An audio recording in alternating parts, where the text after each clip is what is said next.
Hello everyone, and peace of Christ to all of you. Please invite your friends and let us have some good time. Let us say a quality time of fun.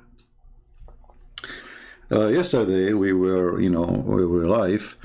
We saw some people posting that there is a debate between a person, his name is Daniel, and David, which we know David, most of you. For me, I don't really, those debate are not debate, because as long there's a moderator and there's 10 minutes for me, 10 minutes for him, people go prepare for a topic and they get some information from the internet, they put it in front of them in the computer and they will be reading a paper. So just pause the paper and there's no need for a debate. Secondly, a debate should be between two people who they are qualified in the education, which means you cannot debate a rabbit. If you are, let us say, a goat, it have to be between two rabbit or two goat or two human or two smart or two idiots.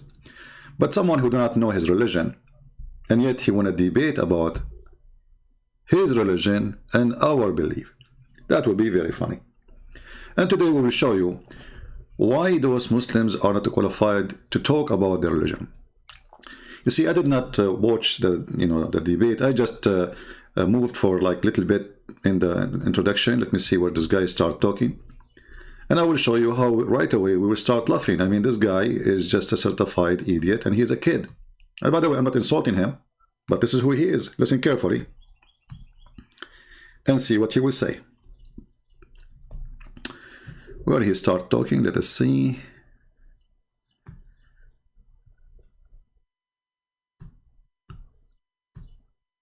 Talk is cheap. Proving what we say is different. I want to let you know, first, welcome. We're glad you're here no matter what walk of life you are from. And also want to let you know we are a neutral platform hosting debates on science, religion, and politics here at Modern Day Debate. And with that, thrilled to have you here as well, Dan. Okay, go ahead, my friend. What is this? Go. Where is this guy coming from? Modern science debate. What about the women and children? Were they also killed? The soldiers say, no, we didn't kill them. Then well, hold on.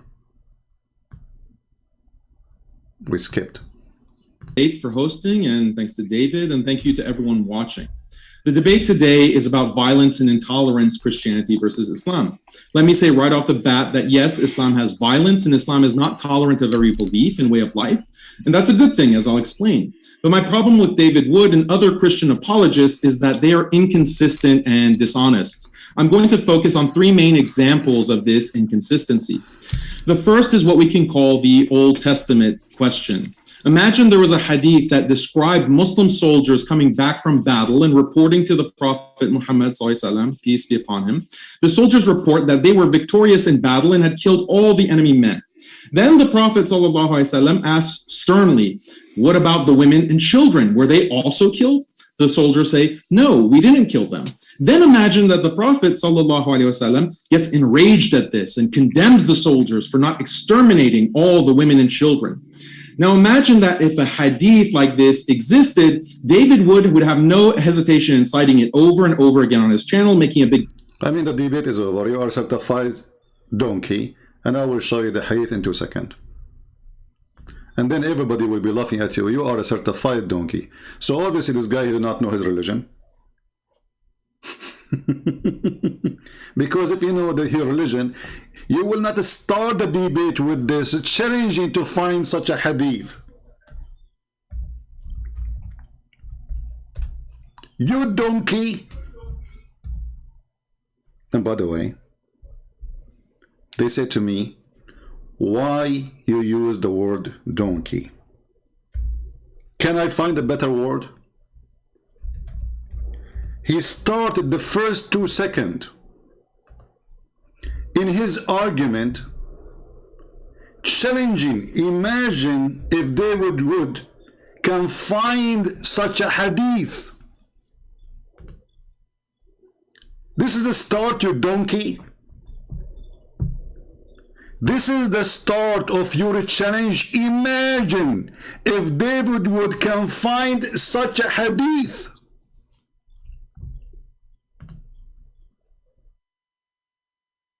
Should I hang up and go? We are done.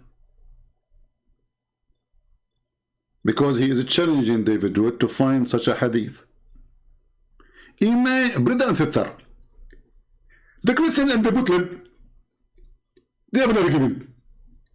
And the day before I start, I'm going to say to David Wood, imagine that David Wood, he hear somebody saying that the Prophet asked his father, do you kill the women and the children? And they said no. And he said, the Prophet said, what? You did not kill the women and children? Imagine that David Wood, he gets that hadith. You idiot.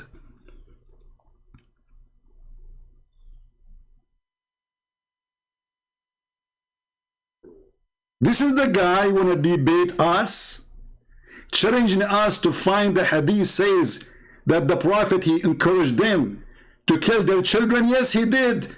They were asking him, when we are going to attack the enemies, we are killing their women and their children. Is that right? He said, they are from them, which means he encouraged them.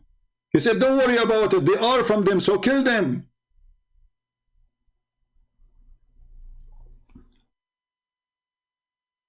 And we would not even start 2 seconds of the speech. The first 2 seconds of your speech is a poo-poo. And why we need to go to the hadith? Isn't it the Quran, you idiot, said that Allah, he sent Moses to learn from a guy, his name is Al-Khadr.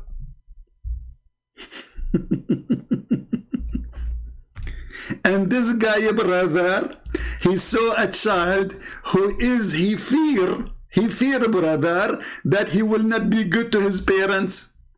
Okay? So he slaughtered him.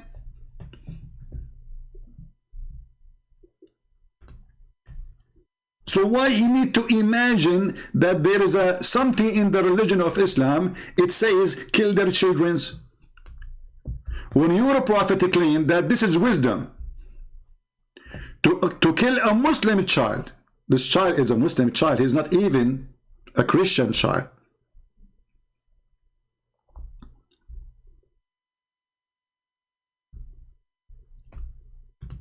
And Allah, brother, in the Quran explain why the Al-Khadr, he killed the youth or the boy. Because simply his parents were people of faith, so they are Muslims. Okay, but isn't Muhammad, he says everyone is born as a Muslim? So this person is 100% Muslim. He's born of a Muslim family. His parents are Muslims. Isn't your prophet, he says that the child, he is going to be a Christian or he's born as a Muslim by nature, by fitrah, and then his parents will make him a Jew or a Christian or a Muslim. Here we go, the parents are Muslim, so even that to prove Muhammad to be a fraud, because if the parents will make you a Christian or a Jew or a Muslim, the parents are faithful, so how come the child is not? And now the child, he did not do anything yet. He did not become a person who have no faith. He's just a plain in the street. So the guy, he took him, he slashed his head, he smashed his head with the wall or in the floor, as it says in the interpretation. Why? Because we feared. We feared. He is not even sure that he would grieve them by abstain on rebellion. Imagine David would he see something the prophet said like this.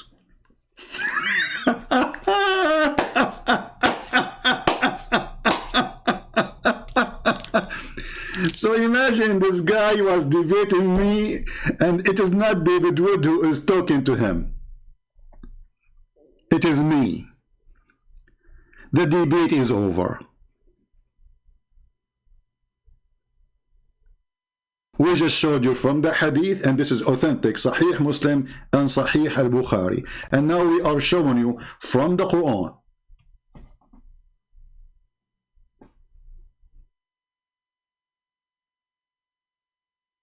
We do not even need to continue. And by the way, when I played, I skipped this part. I did not even hear it, so I just heard this one.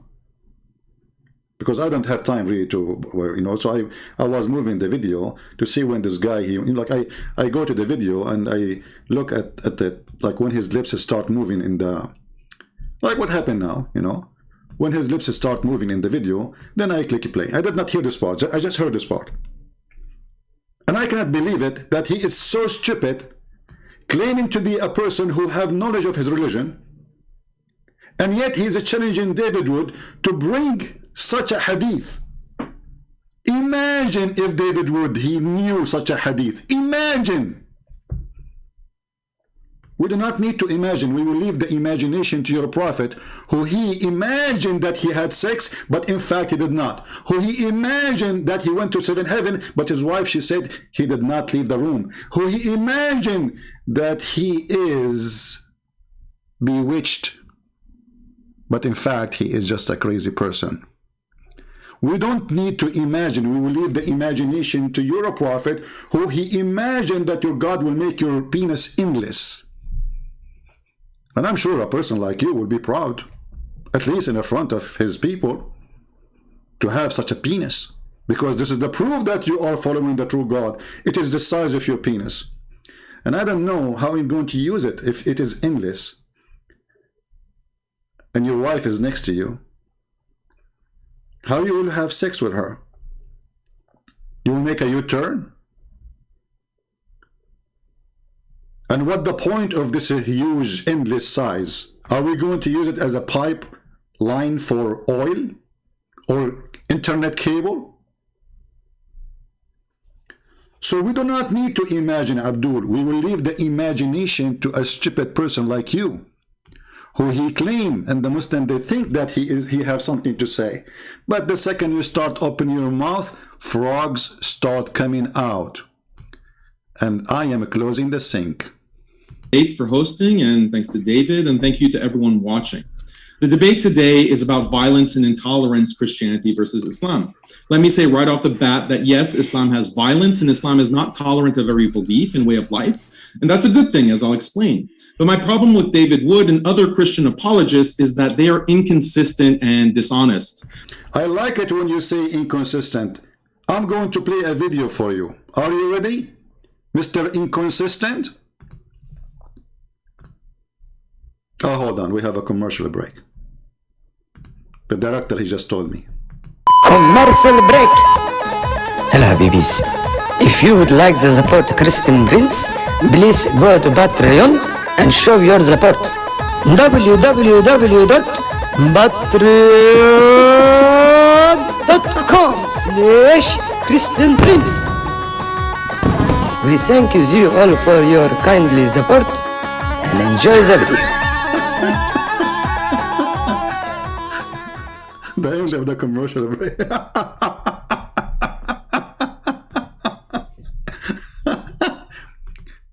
So the Christians are inconsistent, brother. They are inconsistent. Let us examine that. I mean, if I want to make a statement about every word you say, we will spend the coming century to finish this video.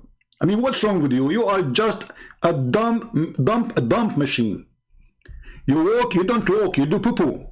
The poo-poo is dripping from you. The Christians, my problem with the Christians apologists and someone like David Wood and Christian apologists, that they are inconsistent. Sheikh, tell us something. They reported that Imam Malik ibn Anas was approached by a man of the people of innovation. So he said, stop, Imam. Stop. Let me debate with you. Let me debate with you. So Imam Malik had some time on his Imam Malik, he have time. You know what he is doing for a living. You know, he's just masturbating, as Muhammad used to do. And even his friend, they come to the house, sleep in the house, and they masturbate. And then the wife, Aisha, in the morning, she said to them, oh, hold on. If you want, I can teach you how to take it off, because this is what I do to the Prophet. I scratch it with my fingers. So Imam Malik have time. He just finished masturbation. free time. So he said, okay, then what?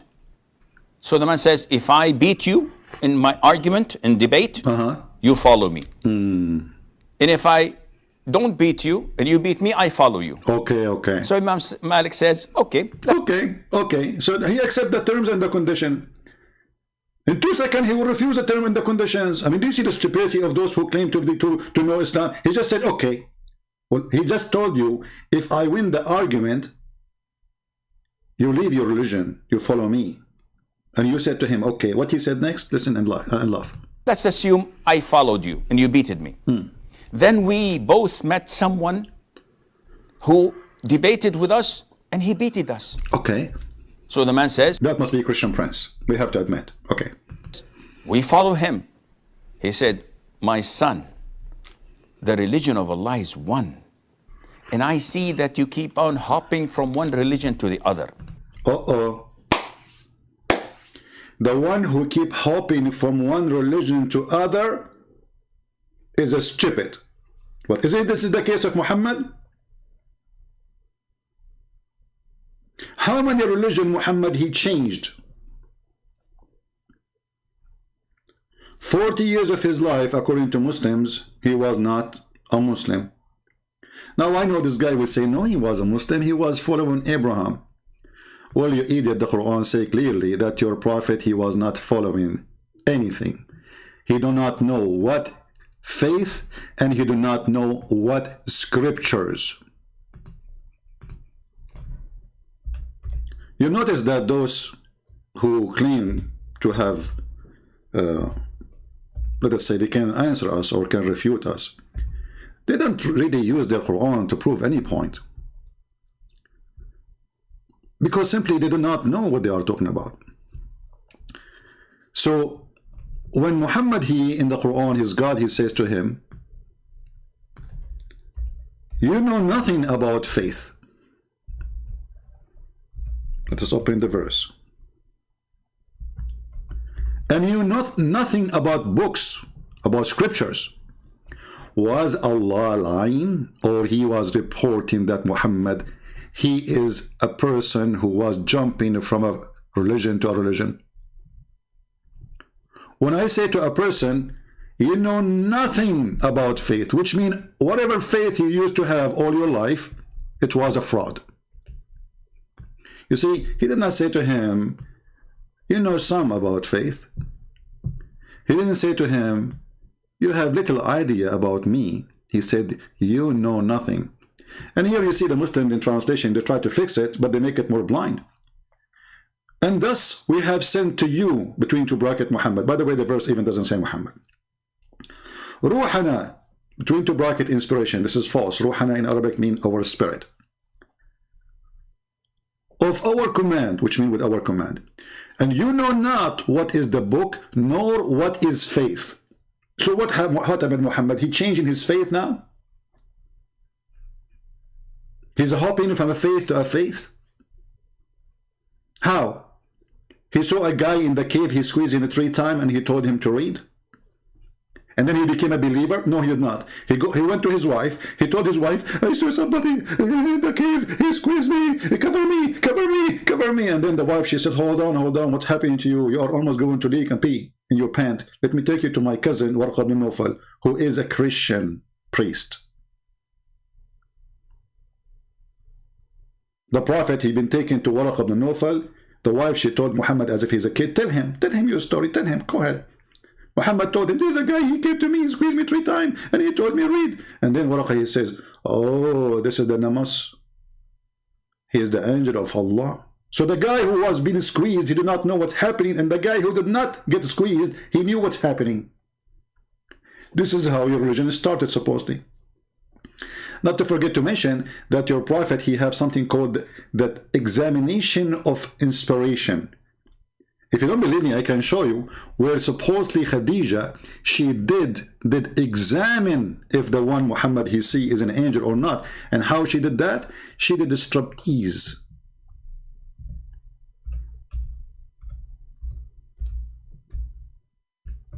And as long I don't like to say something without showing a reference, let us find it.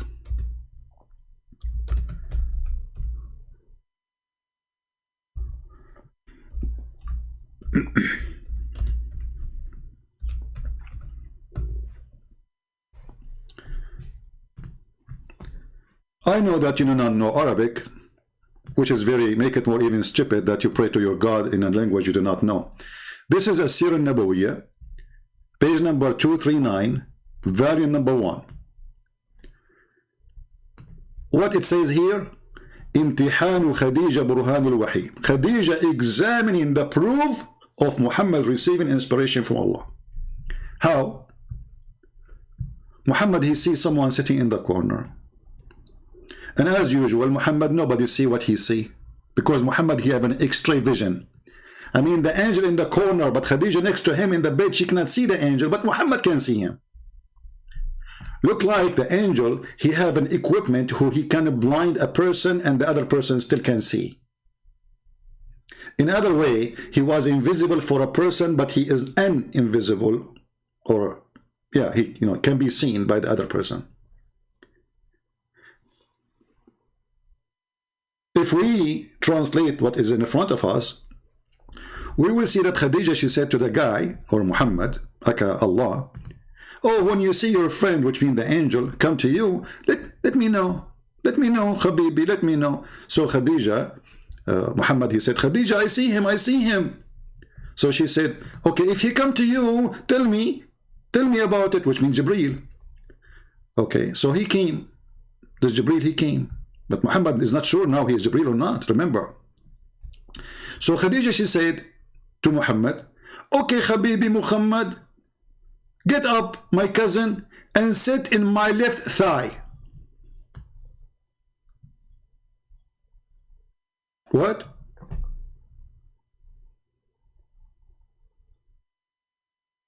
Sit where? And what is the name of the chapter? The proof of revelation.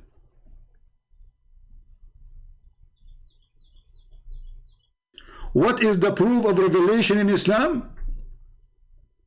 Is the left thigh of Khadija and the right thigh of Khadija and the ass of Khadija, and I'm not going to mention the third one. So the guy Muhammad, he go and stand up and he sit on her lap, and she said to him, okay, do you see him? Huh? He said, yes, I still can see him. She said, okay, turn around and sit in the right thigh. Like, is that going to make a difference now? I mean, look at this story, how serious it is. Because there's a difference between sitting, maybe in the right, maybe if he sit in the right thigh, Muhammad will not see him no more. Because location, location, location. I mean, everything is about location in Islam. Look what this religion is about. This guy is coming to debate us about a prophet. This is your prophet, or this is a, what is this? And then she said, okay, sit in the right thigh. She said, do you see him? He said, yes, I see him. She said, okay, okay, now turn and sit in my lap, because this is the position of sex. She said to him, do you see him? He said, yes. And then she started taking off her clothes, and she said, do you see him? He said, no. She said, rejoice, my cousin, for by sure, for Allah, by Allah, he is an angel, not the devil. Look at this.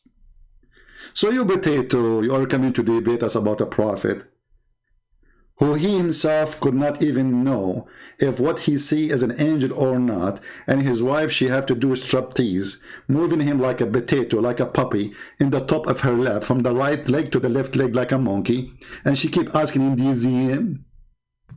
Yes, I see him. Okay, sit in my lap. Do you see him? Yes, I see him.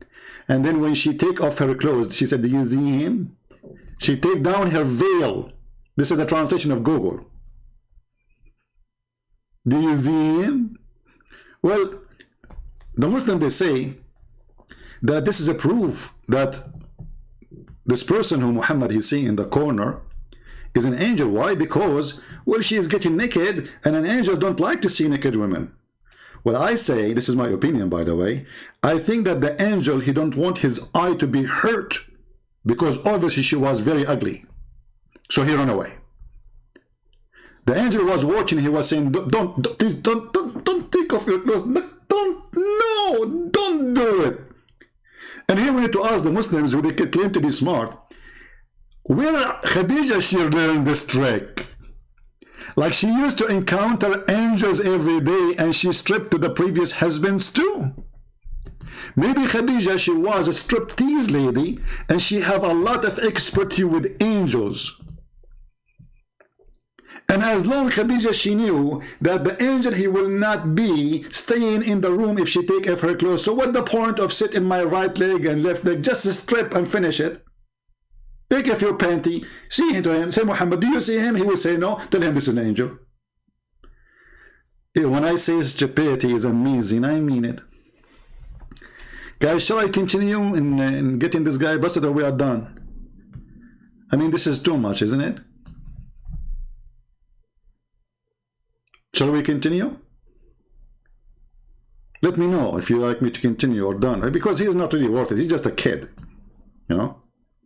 Actually, what made me upset from David Wood, where he got those kids? You know, he collected a bunch of kids from the street. Like Mimi Hijab is a kid boy. Nobody even listened to him. He was a street corner shouter.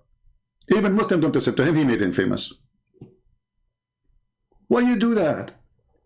If you want to debate, at least debate somebody who have knowledge in his religion. Don't debate kids. It lower. You see, I open my sky for everybody to call me. I don't consider this is a debate. Yesterday, a kid, he is 14 years old, called me. Can I call it a debate? Ultimate 40 called me. Even Ultimate 40 called me. Can I call it a debate? Go, brother. Tell us more, brother. I'm going to focus on three main examples of this inconsistency. The first is what we can call the Old Testament question. Imagine there was a hadith that described Muslim soldiers coming back from battle and reporting to the Prophet Muhammad, peace be upon him. The soldiers report that they were victorious in battle and had killed all the enemy men. Then the Prophet asked sternly, what about the women and children? Were they also killed? The soldiers say, no, we didn't kill them. Then imagine that the Prophet then imagine, your Prophet did that, you idiot. gets enraged at this and condemns the soldiers for not exterminating all the women and children. Now imagine that if a hadith like this existed, David would have no hesitation in citing it over and over again on his channel, making a big deal about it, denouncing Islam for it, and generally characterizing Muhammad as an evil, bloodthirsty man. But the reality is there is no such hadith. Yeah, there is no such a hadith. Christian Prince was showing you a hadith does not exist. And this hadith was in Bukhari and Muslim. But it does not exist. In reality, there is no such a hadith. Imagine. Okay, we finished the part of imagination now. Continue. Let's see here.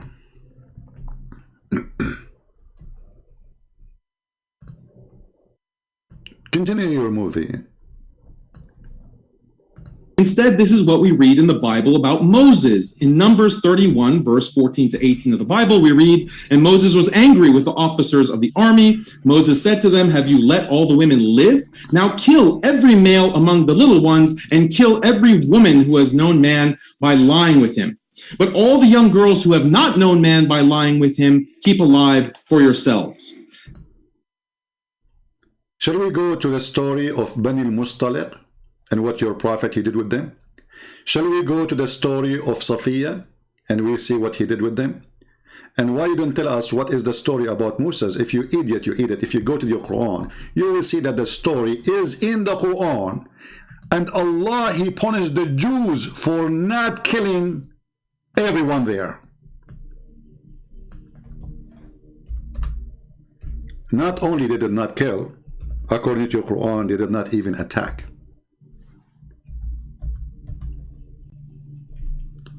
So your God, he enforced a penalty because the Jews refused to kill those who live in a country called, supposedly, according to the Quran, the translation, for sure, the Quran never mentioned the word Palestine. So Allah, he said to Moses, tell your people, all my people, enter the Holy Land, which Allah has assigned to you, and turn not your back in what? In fight, Okay, what we will do there? We will kill everybody. They said, Moses, this is a holy land. Okay, well, Moses, in this holy land, there's people of a great strength. You shall never enter it. So the Jews refused to kill. Which story is true? The one in the Bible or the one in the Quran? Then there's only two Muslim Jews here. They accepted to follow Moses to do the attack so they can kill the women and the children. And the Quran described those two who they say to Moses, let us assault them at the gate. And for the rest of the Jews, Allah, He made them lose the land or direction for 40 years for refusing to kill every single man and every single woman and every single child. You are a certified idiot.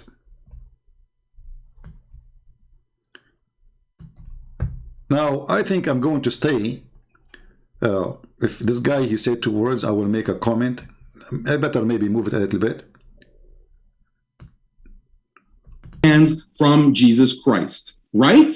Don't give me the usual Christian apologetics about the New Testament superseding the Old Testament and the New Covenant making the Mosaic Law obsolete. Here you notice he is saying that don't tell me that the Christian don't follow the New Testament. Take a note. In the minute 20 and the 22nd, he just admitted that a Christian should not say, don't tell me that you Christian do not follow the Old Testament. Did he say that? Because later he will say, no, you are not. You don't have Allah. Hands from Jesus Christ, right? According to Christianity, right? So when God in the Old Testament in 1 Samuel 15 commands Saul to kill women, children, and even infants, that's again a certified donkey, because the story of Samuel is in your Quran, you idiot. I mean, how we can find a Muslim who know what he is talking about? If you go to the chapter 2, verse number 246, you idiot. It says that Allah, He sent to them, to Samuel, He sent angels to kill everybody.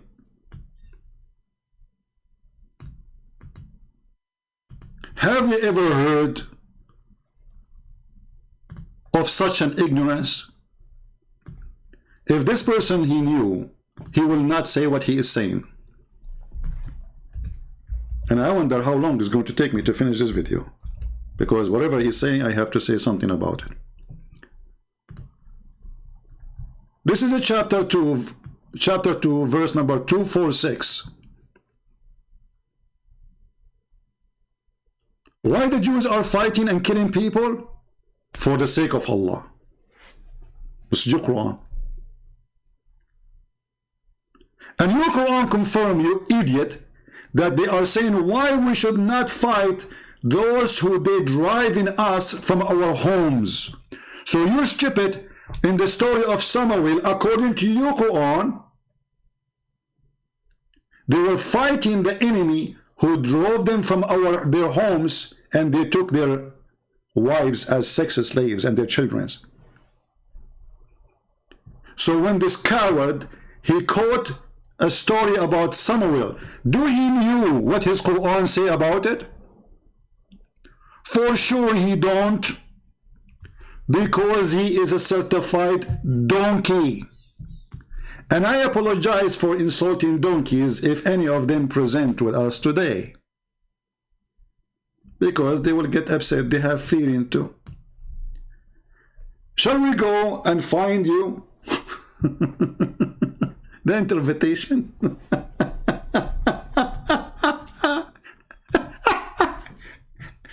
Imagine this guy was debating me. I mean, this is why they don't get close to me. Hey kid, do you have the courage to have a speech with me for like 10 minutes? Do you?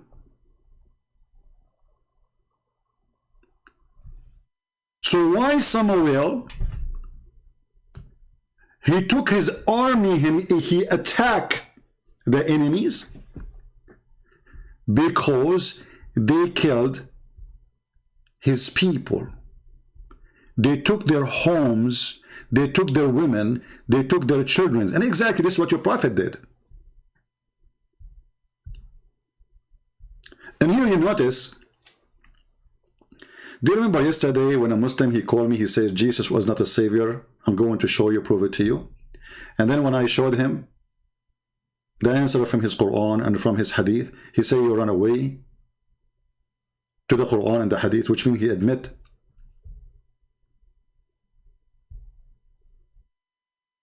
that his argument does not stand for a second if we mention what the Quran say. And those people here, this guy is an example of stupidity.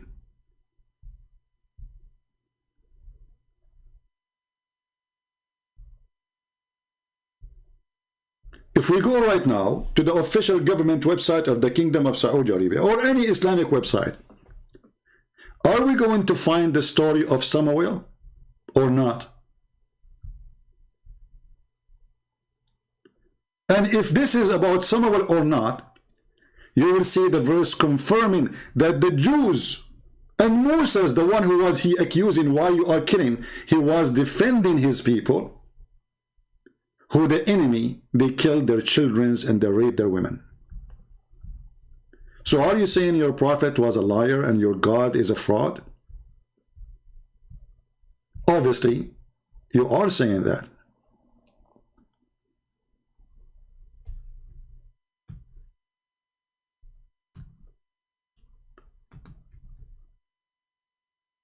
Let us go and see the interpretation for the verse, so the Muhammadan, they will not say this guy is making things up. Now, which interpretation I should show you? Al-Tha'labi, Al-Qurtubi, Al-Baghawi, because all of them, they say the same. You are a certified donkey, my friend.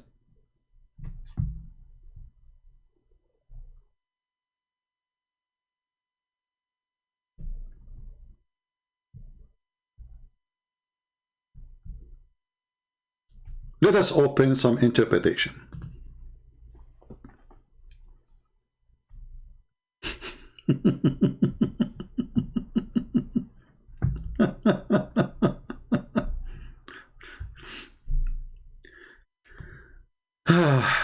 Tafsir al-Baghawi. Tafsir al-Baghawi. Page number 296. Volume number 1. And here it says that the real name of this person we are talking about, his name is Shemuel. Muslims always, they have their own funny way to say words. Shemuel. So Samuel became Shemuel. All right? So, you go read here. Let us see what they did.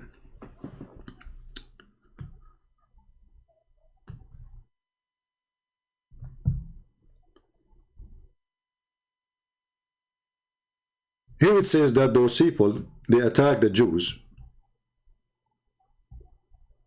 and they captive a lot of their children and their women, and even from the children of their kings. And they took from them 440 little boys.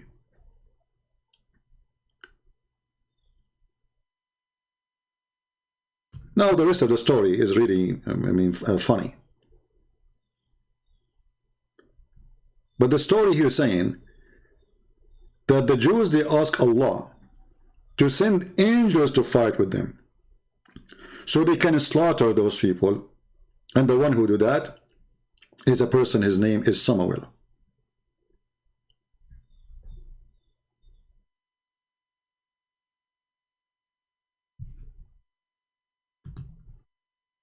Different interpretation. Let us see Al-Qurtubi maybe. Let's open Al-Qurtubi. Give me a second.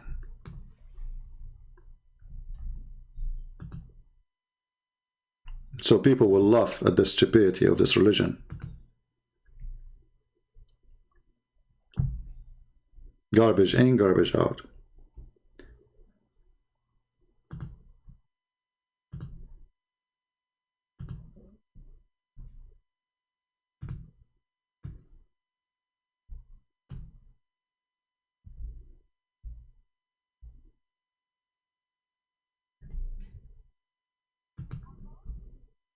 Let us see.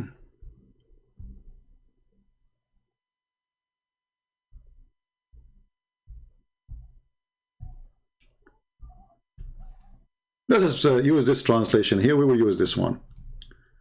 You know, always I will give you the link, so you can use Google Translation from your side. Let me post it for you.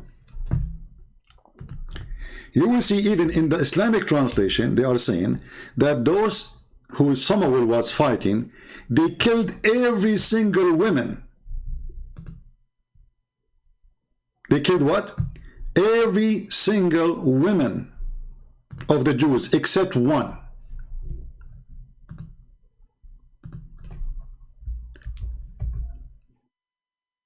The coward,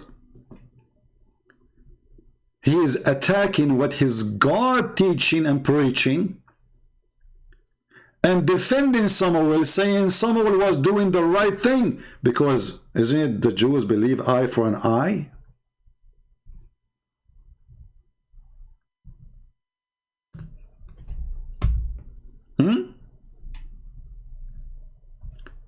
Let us use Prophet Google translation and let everybody laugh at you, idiot. Let us do that.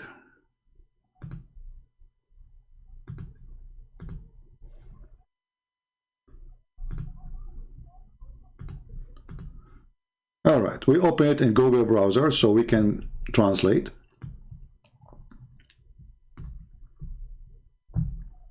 Here it says that those people are people from the children of Jalut, and they are living between the Sea of Rome, which is the Mediterranean, and Egypt and Palestine, and they are giant, and they were victorious on Bani Israel, the children of Israel, and they took most of their land, and they captured many of their children, and they capture many of the children of their kings, and 440 of them. And then here it says,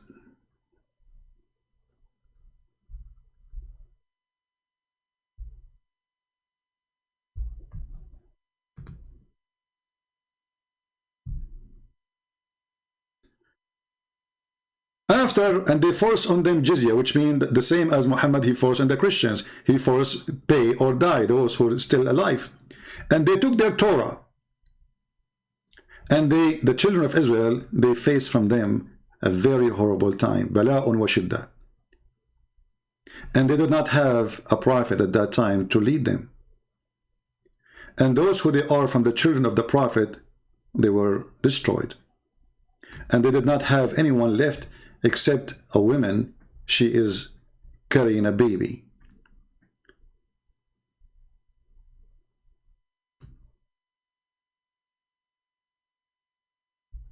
And they ask Allah to send a child. So now the Jews, they have only one woman. I mean, look at this story. There's only one woman left. And she is the one who is going to save the nation. And this woman, she gave a birth to a child. His name is Shemuel or Ishmael, which means Samuel. And the woman, she said, Allah, he heard my dua, my prayer. And she taught him the Torah, and he grew. And one of the elders, he take care of him to teach him. Then Samuel, he came to him, an angel, his name is Jibreel, while he was sleeping, next to this old man. And then the angel, he asked him to stand up. And he told him, tell your people that I am going to, Allah, he decided to send you as a messenger and as a prophet to your people. When Samuel, he came to his people, they accused him to be a liar. And they said to him, oh, you are seeking to be a prophet. You are rushing for it, but did not come to you. And they said to him, إِن كُنْتَ صَادِقًا فَبَعَتْ لَنَا مَلَاكًا or malakan, if you are truthful, well, send us angels, ask your God Allah, angels, so he can fight for us for the sake of Allah, as a proof of your prophethood. And then this is what happened. Allah, he sent angels and they slaughter all the enemy. So this idiot, he was making fun. Let us now click at translate. And I gave you the link already, right? I gave you the link. Actually, this link I gave you is very long. Let me hold on. Let me make it short. Let me give you a different website. Just give me a second. Because this link is very long. I mean, there's many interpretations in the same page.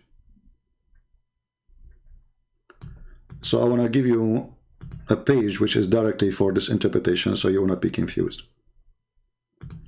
All right, this is the interpretation, the same interpretation we are reading, but this is from the official kingdom website of Saudi Arabia. Let me know, please, if the website is opening fine.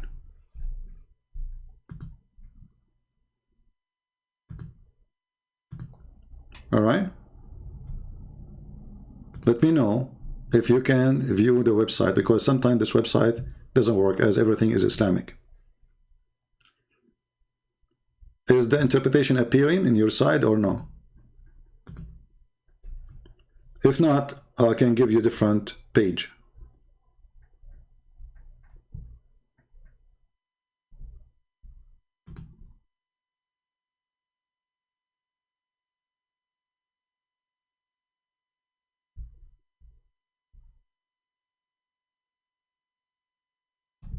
Is it working?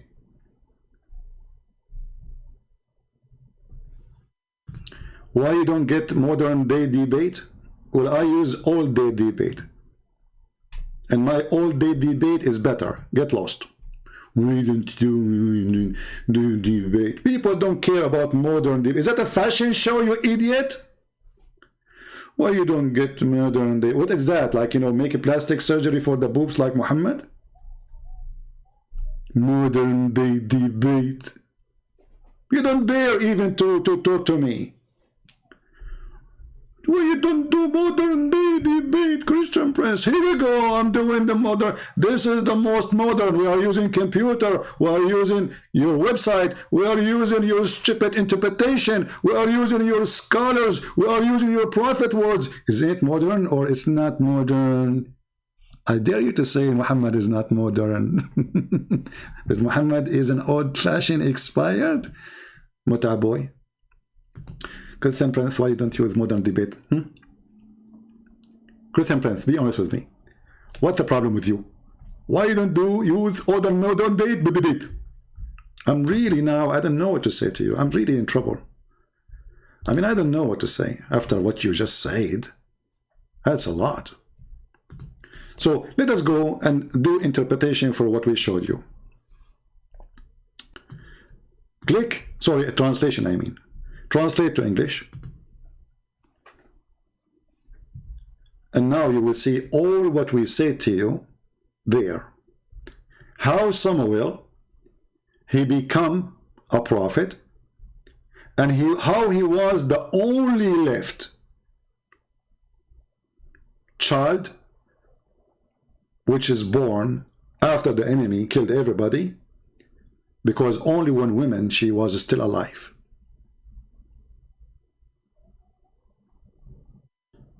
And how Allah, he chose him to be a prophet. And then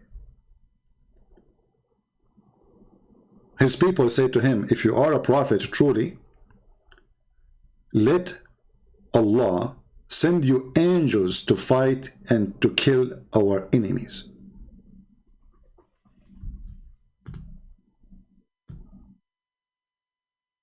Translation here says the word angel, always translated as a king. The fact this is the word angel, malak, because it's confusing. Malak can be, you know, like from Malik. So if you are a prophet, if you are claiming to be a prophet, well, ask your God to send angel or angels so we can attack the enemy and kick them away from our homeland. And we free our people from slavery. So this guy, he was attacking the story of Samuel because he did not know, this donkey, that this is a story is exist in the Quran, and his own version of explanation get him busted.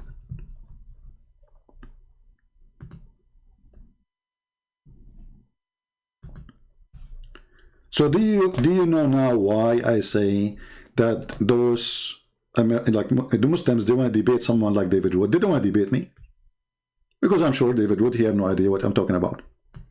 I'm not putting him down, but this is a reality. Because if he knew, he would say to him, well, hey, let us open the Quran. The story of Samuel is there.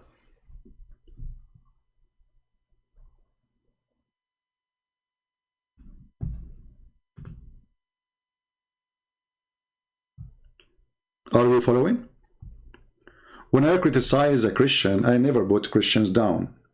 But I criticize everybody, and you can criticize me when I say something wrong.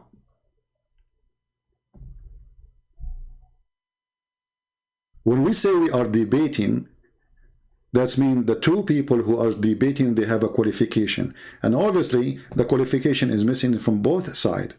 Because one side, he have little limited knowledge about Islam, and the other side, who is the Muslim, he know nothing about Islam, to the point he challenged David Wood to show him a hadith that the Prophet was outrageous for not killing children. And this is the opening of his debate.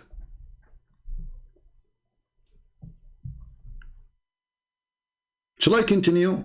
I mean, this video will take with me forever, because every second this guy, he says something, he make poo-poo. Seriously. I mean, we did not even play from his statement even 1 minute yet. It is a minute, and now we have 52 minutes respond, proving him to be stupid idiot from his book. So how we can finish a video of 2 hours?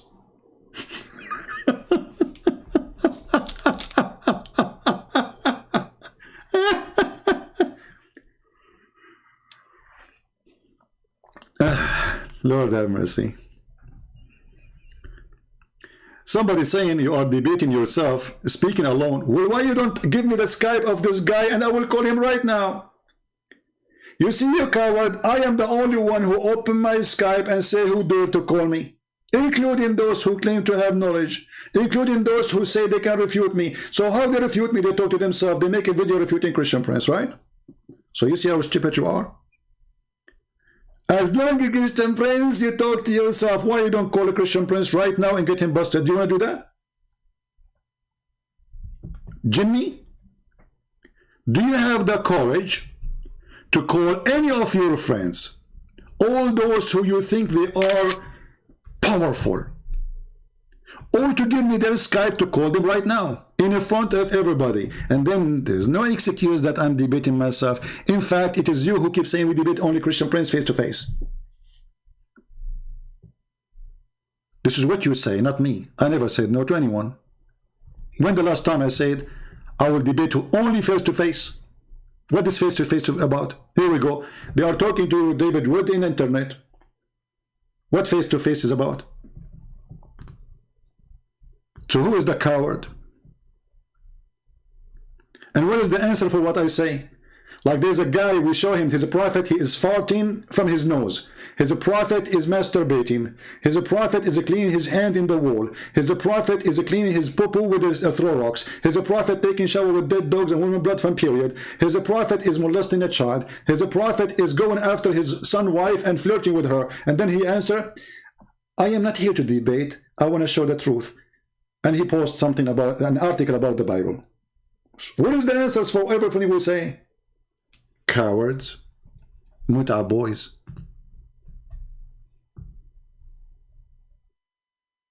Muta boys.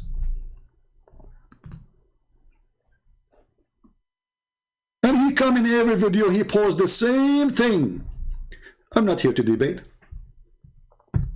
And he posts the article, which is funny, and he don't dare. I say to him, why you don't call me and let us see if you can, if you dare to speak about it.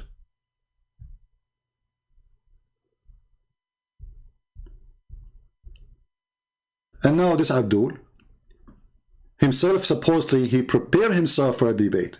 what David would. And all the argument he come, it is in his book against him.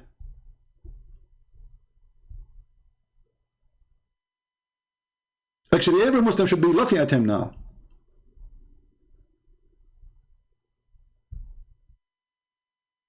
How this can be a religion? How you criticize the story of Samuel when the Quran says that it's Allah who sent the angels to slaughter every child and every woman of the enemies?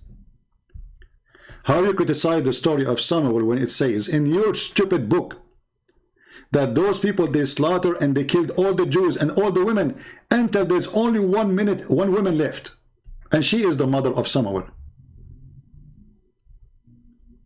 What happened, my friend, that those dummies, they are dummies. And we are in the time where people, they praise dummies. And because they are dummies, they don't dare to speak to someone knows and can get them busted in a second.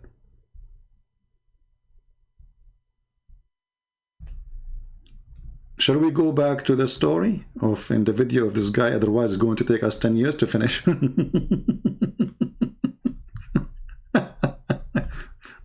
Okay, boy, tell us more, brother. It's really Jesus who commanded that. When God in the Old Testament, in Numbers 31, 1 through 24, commands the believers to take virgin girls as sex slaves, that's really Jesus who commanded that. Mm-hmm. When God in the Old Testament, in Exodus 30, we just showed you this is Allah who commanded that. But remember, he just said this is Jesus. Remember that. The one who commanded Moses is Jesus. The one who commanded Samuel is Jesus. Take a note. And this is in the minute 1948. 34, 11 through 17, commands the believers to destroy the Canaanite altars and destroy their idols and symbols. That's really Jesus who commanded that. This is Jesus who commanded that, remember. Take a note. In a minute after, he will deny it is Jesus. When God in the Old Testament tells the believers to stone to death fornicating women, all those who violate the Sabbath, all those who blaspheme, all those who curse their parents, those are all in reality commands from Jesus Christ. Do you hear it? Did you hear it, Muslims? All of those are in reality the command of Jesus Christ, so he admitted that Jesus is God. But this guy, he will make a big poo-poo right after. He is going to challenge David, and he will say to him, well, Jesus did not bring any law.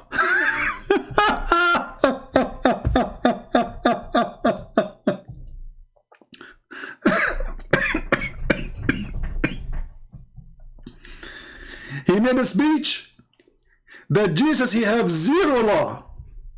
You know what zero law mean? Zero. But in his introduction, he's saying that all those law is coming from Jesus. I mean, how stupid this idiot is. What your mother, she feed you? Manure?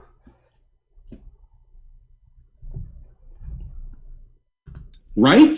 Don't give me the usual Christian apologetics about the New Testament superseding the Old Testament and the New Covenant making the Mosaic law. That is false, because Jesus said, I did not came to destroy, I came to complete. So we got you busted. Continue.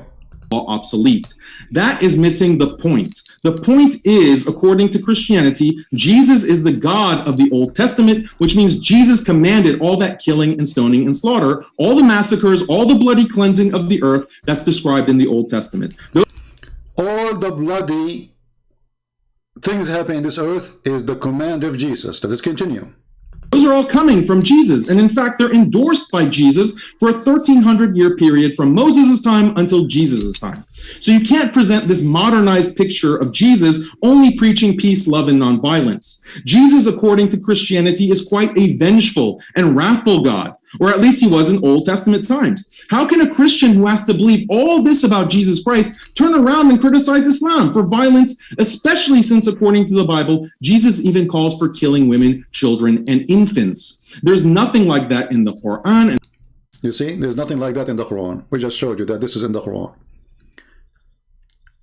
Big mouth, potato, and everybody is laughing at your religion now. And not only that, the Quran refuted you that those people, they are fighting and killing the enemies as they killed them. As you mentioned the story of Samuel, that only one woman left from all the people of Israel. Only one woman left. This is according to your stupid book. And hadith. So isn't this the most outrageous double standard? Exactly. David Wood, please explain this. Explain how you can criticize Islam and smear the Prophet Muhammad ﷺ as a violent, bloodthirsty warmonger, when according to your own theology, your God, Jesus Christ, also commanded and approved of all these things and more. So David Wood, you're extremely dishonest when you criticize Islam, and in fact, Christians should really hate you for what you're doing, because you're essentially training. David Wood, we hate you because we found that Allah is the one who ordered the Jews to attack the Palestinians in the Quran in chapter 5 verse 21. And we found that it's Allah who ordered Samuel to take an army of angels to slaughter every one of the enemies. We should hate you because this exists in the Quran in chapter 2 verse number 246. This is double standard, David Wood. We should hate you because Muhammad, he says, kill them, they are from them, those children and the women. We should hate you. You have double standard. And all those orders are from Jesus Christ.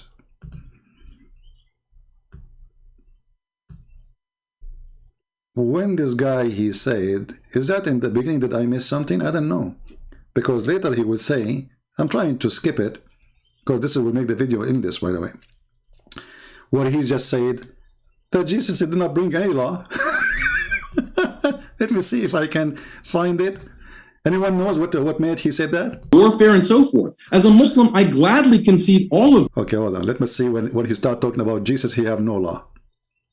pagan regime, and he would presumably not be interested in criticizing or rebelling against other regimes, like an Islamic government or a communist government or a liberal government, Let's see. This is just a garbage talk now. claiming that he was an advocate for these types of liberal ideals and that he would have disapproved of Islam. So this is the politics of Jesus question, and there's also the Old Testament question and the Christian. Hold on, maybe we skipped it. Let's see. The problem with this option is that a modern liberal state of this type did not exist before the without sin should cast the first stone, or do not resist an evil person and turn the other cheek. Okay, hold on. Pagan regime, and he would presumably not be interested in criticizing or rebelling against other regimes, like an Islamic government or a communist government or a liberal government. He is not concerned with politics at all. On this view of Jesus' teaching do not imply a critique of Caesar's law and military politics, but this would also mean that Jesus wouldn't be critical of Prophet Muhammad, his laws and military policies. I mean, why would Jesus be fine with the pagan Roman emperor who was engaged in persecuting believers, but have a problem with Muhammad? You see here, you see the stupidity and the lies. Jesus, he don't have a problem with the Roman. How is that? Where? When the Jews, they come to Jesus and they said to him, should we pay tax to Caesar? Jesus, he showed them that they are the one who is obeying the Caesar, not him. He asked them, do you have coins with you? Do you have money? They said yes. He said, show us. One of them, he grabbed one from his pocket and he showed him. And he said to them, what is this picture in this coin? They said, this is Caesar. So he said, give to Caesar what is to Caesar. He never say to them, obey this Caesar or that Caesar. He showed them that they are hypocrite. In the same time, you coward, it was you a prophet, and you are the one who's saying the Roman are pagan. It was you a prophet who was supporting the Roman. There's a chapter in the Quran, it's called the chapter of the Roman, where you're a prophet, he promised that Allah will give victory to the Roman because they are believers and they will be victorious. So who is the one who was supporting the Roman? Did Jesus say to the Roman, you will be victorious? And when the Roman, they will be victorious, the believers will be rejoicing? Why you will be rejoicing for the Roman who they were at that time disbelievers in Islam, and until now.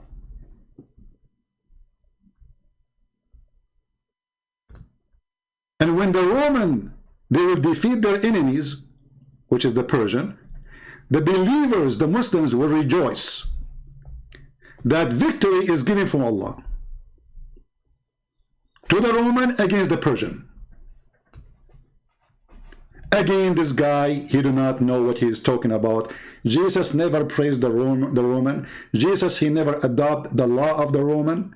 And you idiot, you just confirm that by saying that all the law of Moses is coming from Jesus.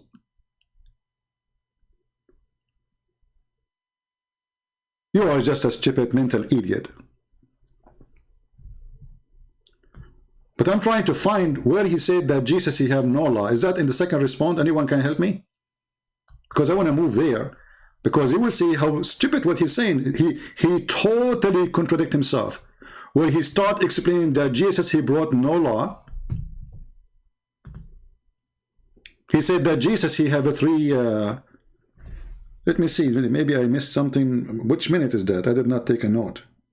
I should have taken a note. So we don't play all the video all endless.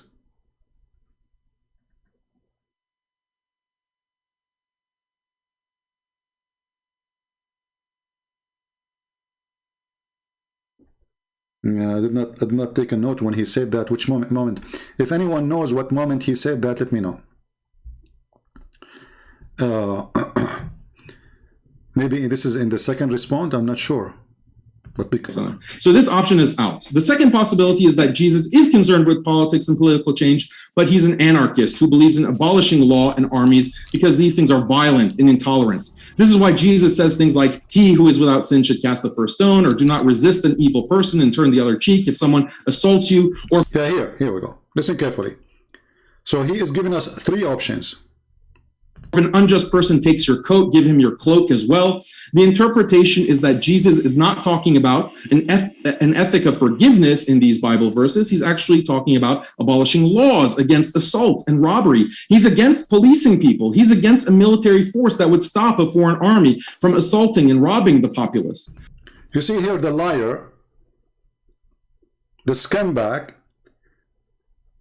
he just said all kind of lies. Where Jesus, he abolished the law. When they come to stone the women, did Jesus say to them, don't stone her? Anyone can show me a verse saying that Jesus said, don't stone her? Jesus said to them, if any of you don't have sin, cast your stone. So he's saying to them, you are a bunch of hypocrites going after this poor woman, but you are fornicator like her. Where Jesus said, don't stone. Since when? When Jesus himself, he said, I came to complete, not to destroy. So your argument is stupid. Where Jesus said, if somebody doing a robbery, let him go. Can you show me? Isn't it Jesus is the one who said to Peter, the one who lived by the sword will die by the sword, which means the punishment for killing is killing. So you are a fraud, and you are making false statement against the teaching of Jesus. Where Jesus, he said you can do fornicate. Where Jesus, he said you can be a thief. Where Jesus, he abolished those punishments. Can you show us? When Jesus said if somebody hit you in your right cheek, this is not a theft. He is teaching us not to use violence in return and use the law. There's a law, they live in a state. At that time, actually, there was a law that if you hit a certain cheek, and actually this was existing even in Europe, a noble fight.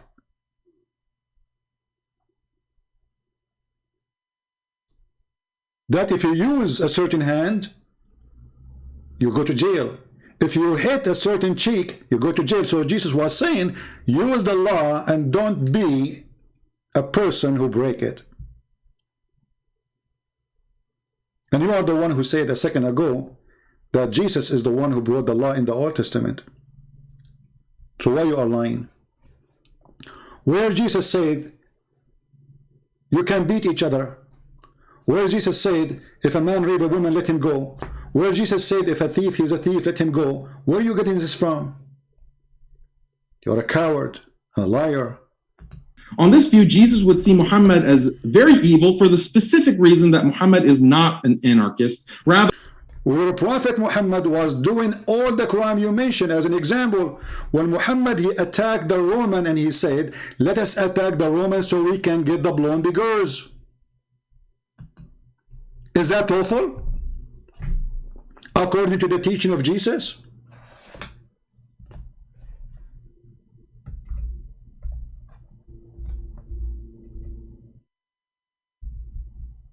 Is that lawful according to the teaching of Muhammad? Let us open the reference so they will not say, I'm making things up. Why Muhammad, he attacked the Roman? Did the Roman attack Muhammad? Never. He said, attack the Roman so you can capture the blondie girls.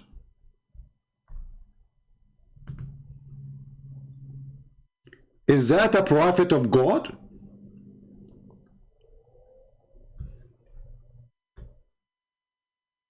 This is the interpretation. You can open Al-Qurtubi, you can open any interpretation you want. This is the Durr al-Manthur. A man, he said to Muhammad, stop, tempt us with women. This is in your stupid Quran. But why he said that? Because Muhammad, he said, attack the Roman so you can get the blondie girls.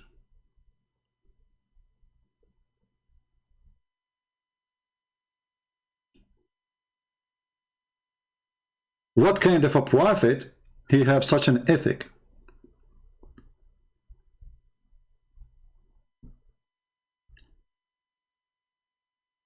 Is that from God?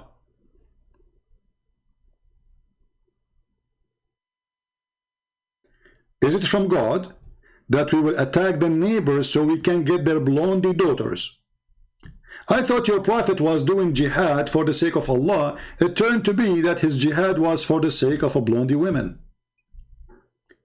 He did not say to his followers, let us attack the Roman so we can convert them to Islam. He was saying, attack the Roman so we can get the blondie and their women. That is the truth. Can you respond to that? Well, it doesn't say that, CP. It doesn't. Are you sure? Yes, CP.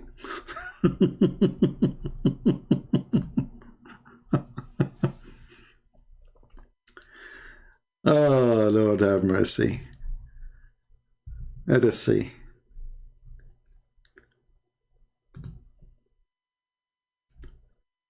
For some reason, this website here, the Saudi Arabia, is not opening.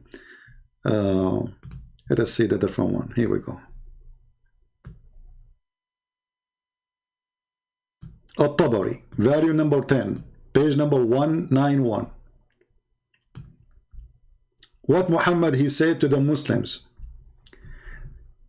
attack Tabuk and you will get the blondie girls and their women. A person, his name Al-Jad, he said to him, please don't tempt us with women, which means this man is saying to Muhammad, you are a scumbag, trying to make us go for war with other land just for the sake of getting some blondie girls. Is that from the mighty God? Attack the Romans so we can get the blondie girls?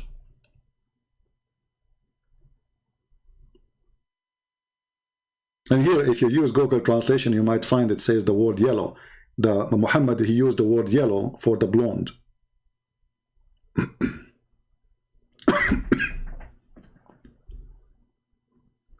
What kind of a prophet he makes such an order? Attack the Roman and get the blondie girls. Attack Tabuk so you can gain the yellow girls and the women of the Roman. You're a potato, my friend. Continue. We like potatoes anyway. Muhammad is someone who passed laws and had a military policy which entailed violence. But of course, such a view of Jesus is absurd, and no pre-modern Christian ever believed he was an anarchist, so this option is out. The third possibility is that Jesus is concerned with politics, but he is not a proponent of anarchy. Rather, he wishes to establish a modern liberal state. According to this vision of Jesus, Jesus wanted a state that upheld something like modern human rights norms and had a foreign policy that consisted of strictly defensive wars. On this view, Jesus would condemn Islam because Islam is not compatible with such a modern liberal state. Well, Jesus, he condemned Islam right away. Jesus, he said many things about religion like Islam. He said, don't pray like those hypocrites who pray in the corners. Don't fast like those who shout and scream and say, we are fasting. When you fast, wash your face and don't tell people that you are fasting. Jesus condemned child molester like your prophet. He says, it is better for a person who harmed the little one to put a milestone in his neck before he harmed the little one and throw himself in the deep ocean. My Jesus, he said, it's better to take your eye out of your head, better than your eye leading you into hell. And this is talking about fornication. Your prophet was a fornicator. And your prophet was a child molester. And your prophet used to look at women, and he keep looking until he get tempted, and yet he claimed to be a prophet of God. Who said that Muhammad is not mentioned by Jesus? Jesus said, be aware of false teachers, and all the teaching of your prophet is false. Since when we can find that Jesus said to a woman, give your breast so a man can suckle her? This is the law of who? The law of God?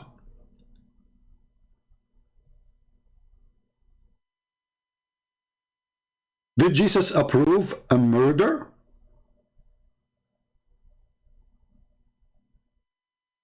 Isn't it the Quran says that Allah, he told the Jews that don't kill a soul, commit no crime? And this was an order to the Jews, which means this is in the Old Testament. So when you say, well, the third Jesus, then he should be condemning Muhammad, he condemned Muhammad all the way. Jesus, he said, it's not what go in your mouth make you dirty. Muhammad, all of him he is so dirty from inside and outside.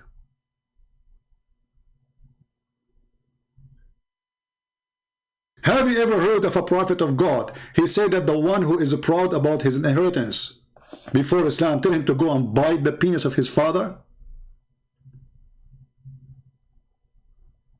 Is that a word coming from God? Did Jesus allow the Christian to do mut'ah and have 3 nights stand for sex? Is that your God teaching? This is in the Quran, chapter 4, verse 24. So when discovered, he said that Jesus did not condemn Muhammad if he is, as we claim, according to him. Well, all the verses in the Bible condemning Muhammad. In the top of that, even the Bible says that the one who is the liar, who is the Antichrist, to make it more clear,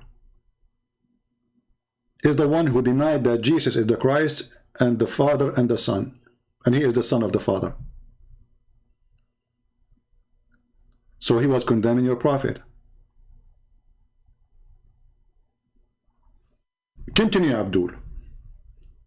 The problem with this option is that a modern liberal state of this type did not exist before the Enlightenment in the 18th and 19th centuries. Furthermore, modern liberal secularism was primarily created by atheists. Here's just stupid, he forgot to tell you that Jesus, he did not have a state to make a state law. I mean, how stupid, how naive, how dumb you are. Was Jesus a king of a state and he have ministers? Do he have an army and soldiers? Did he establish a government? What are you talking about? How silly you are, just a teenage kid. That can be a question if Jesus was ruling the country and he put a law into test. then we can question the law he made into test. Look like this potato, he is even denying the Quran, that even the Quran says that Jesus, he needed support, and this is where the word Nasara is coming from. He said, who is going to help me? The disciple, they says, us. He have only 12 disciples, he don't have a 12 army. He don't have 12 ministers. So what this guy is talking about? This is where the word Nasara is coming from, supposedly, according to your stupid prophet. Then Isa, he said, he came. He know that disbelief. He said, who will be my helper? Well, he have a 12 disciple. He don't have a state. He don't have a country to rule. He don't have an army. He don't have a minister. So he's talking about Jesus' state.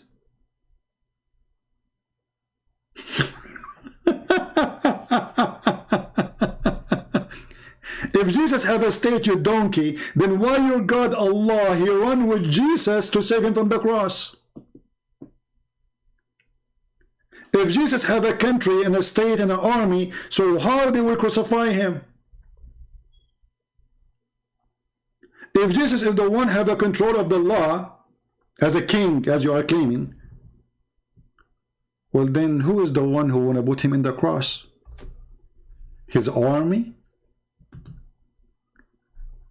You are an official stupid who made a paper before you go to the debate, and now we are laughing at you. And I wonder when I'm going to finish this video. Continue. Deists and critics of Christianity.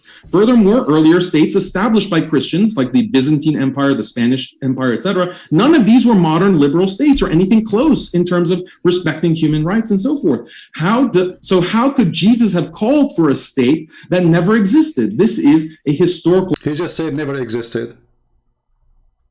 So all the options you gave us, it was a fraud. Secondly, who said to you that the Roman state was Jesus' state? Who said that? Who said that the Spanish state was Jesus' state? Was their constitution the Bible? What this guy is talking about?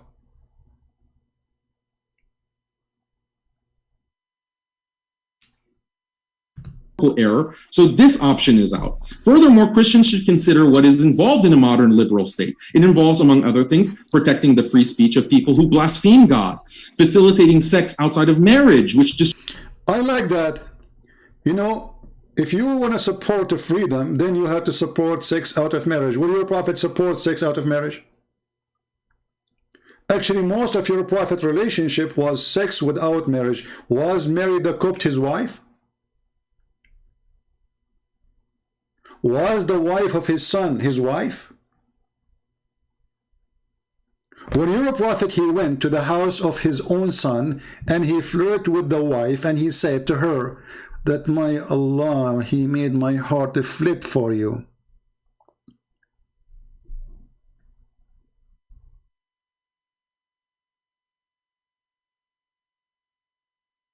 Where is the person who have a dignity and he protect relationship of marriage?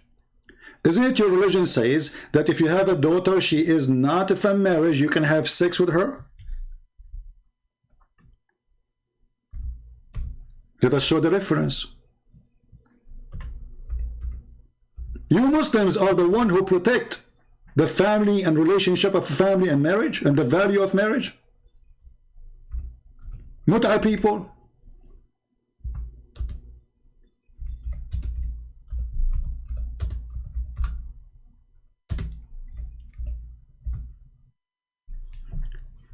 This is Tafsir al-Qurtubi. What you will say to me, it doesn't say that. This is Tafsir al-Qurtubi, volume number 13, page number 59. The Quran, وَجَعَلْنَاهُ نَسَبًا وَصِهْرًا. What does that mean? Read carefully and laugh. Any relationship is coming from illegal relationship is not to be considered. Therefore, it doesn't go under the Quran where it says حُرِّمَتْ عَلَيْكُمْ أُمَّهَاتُكُمْ وَبَنَاتُكُمْ. Therefore, it's forbidden for you to have sex with your mother and your daughter. So to make it simple, the Quran have a verse saying you cannot have sex with your mother and your daughter. But at the same time, the page here saying that if the daughter, she is a daughter from adultery, she is not your daughter, so you can have sex with her and F her. This is why, according to Islamic law, and this guy will talk about justice and law, is that a justice that a child, he is born of fornication, he cannot have a child support? What kind of justice is that? Is that justice that a child, he is born of a fornication, we can F the child? And yet he is my child? Isn't it true that a child of fornication, he cannot even take his father's name? What kind of religion? It says that it's okay to have sex with your own little girl, daughter, if she is a daughter from fornication.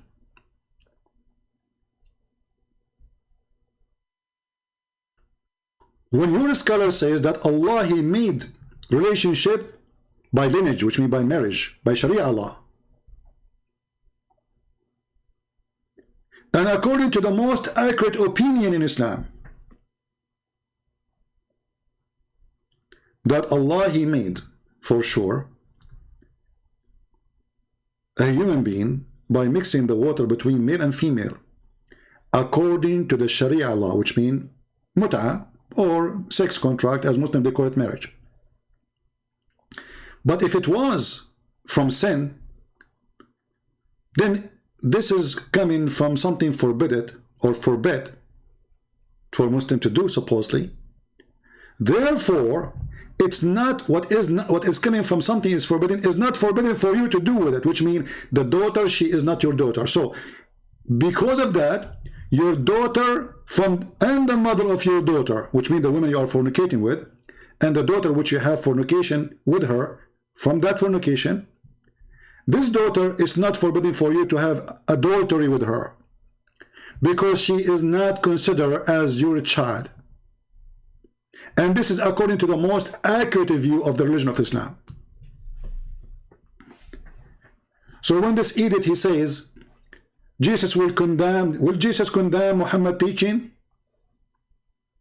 And here, by the way, I want to ask you, as long as you mentioned that, how come your God Allah and your Prophet never mentioned that Jesus, he did not bring any law? Can you show me where in the Quran it says so?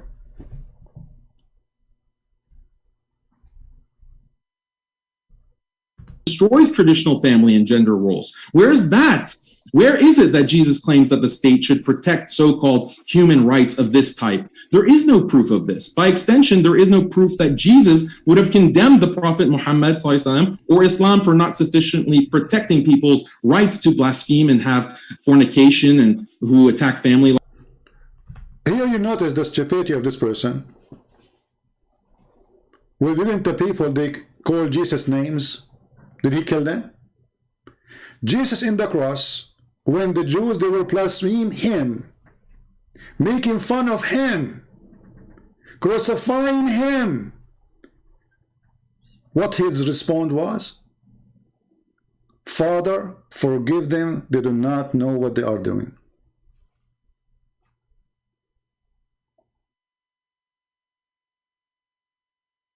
They are doing it to him, not cursing God in heaven. They are cursing God who is in the front of them. Jesus said, forgive them, Father, they do not know what they are doing. So again, you are an idiot. Continue. Life, David Wood is abusing the historical Jesus by claiming that he was an advocate for these types of liberal ideals and that he would have disapproved of Islam. So this is the politics of Jesus question, and there's also the Old Testament question and the Christian governance question. If David cannot answer these three issues in the debate, he really has no leg to stand on in criticizing Islam for violence and intolerance. Well, we answer all those questions. And actually, I heard David, he is saying something very important, but I don't know which minute he said that. Let me see. Did I take a note? I'm not sure.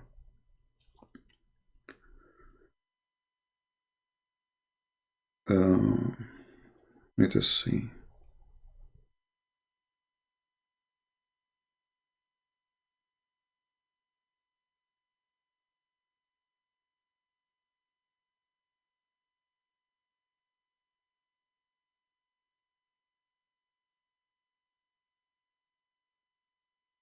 Okay, in the minute I have a note for this one. Let us go. 45. Listen to what David he said, which is very good. Pillar of cloud giving us orders right now, and you say, I don't have to listen to you. Or if you're not one of the people who were actually following him, you're someone else and you're saying, I don't care what that pillar of fire says. I don't care about these people who are just led through the sea. I say God has the right to give life or to take life. This is very different from Muhammad coming along. Someone who comes along and the guy thinks his first impression of his revelations was that they were demonic. He has to be talked out of that by his wife and her cousin. He tried repeatedly to commit suicide. Whenever something was going wrong, he would try to hurl himself off a mountain. He admittedly was... Stop. Because this guy, he did not like what you said, David. I'm going to put him in the screen about what you just said. He was moving his head in a certain way. I'm not sure why. Watch carefully. Pillar of cloud giving us orders right now, and you say, I don't have to listen to you.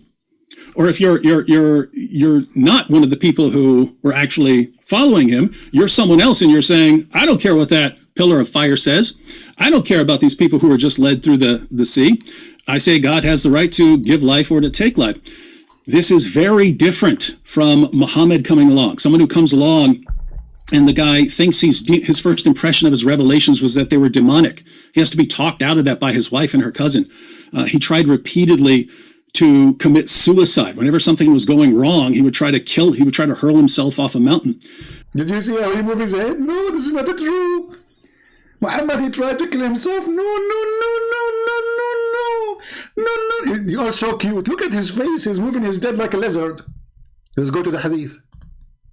Potato. No. This is your stupid prophet trying to commit suicide many times. Not only once, not only two. The hadith says many times. And here the reference. This is Sahih al-Bukhari. You cannot tell me this is weak.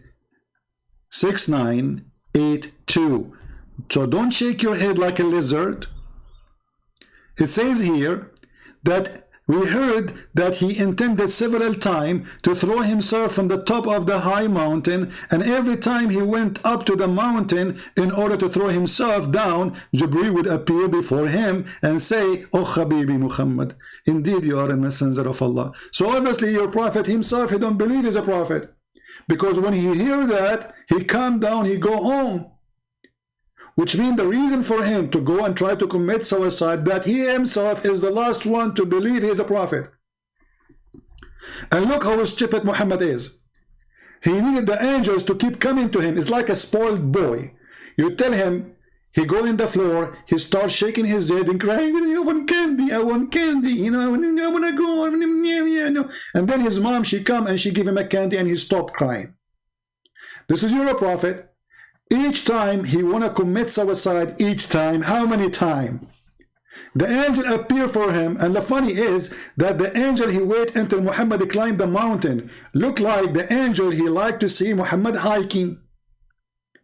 I mean, why the angel don't appear to him when the guy is leaving the house? Why he wait until the guy in the top of the mountain, and now he is negotiating with him? Secondly, isn't it your prophet, he says that the one who kill himself, he will end in hell? So why he's trying to kill himself? Isn't it obvious that your prophet is a monkey? His brain is a brain of a coconut? He think he's a coconut. He climbed the tree, he wanna jump. Jibril, he come to him, hey coconut, don't jump. Truly, truly, you are not a coconut.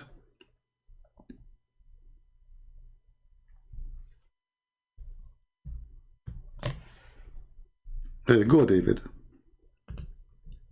Tell us more about the coconut.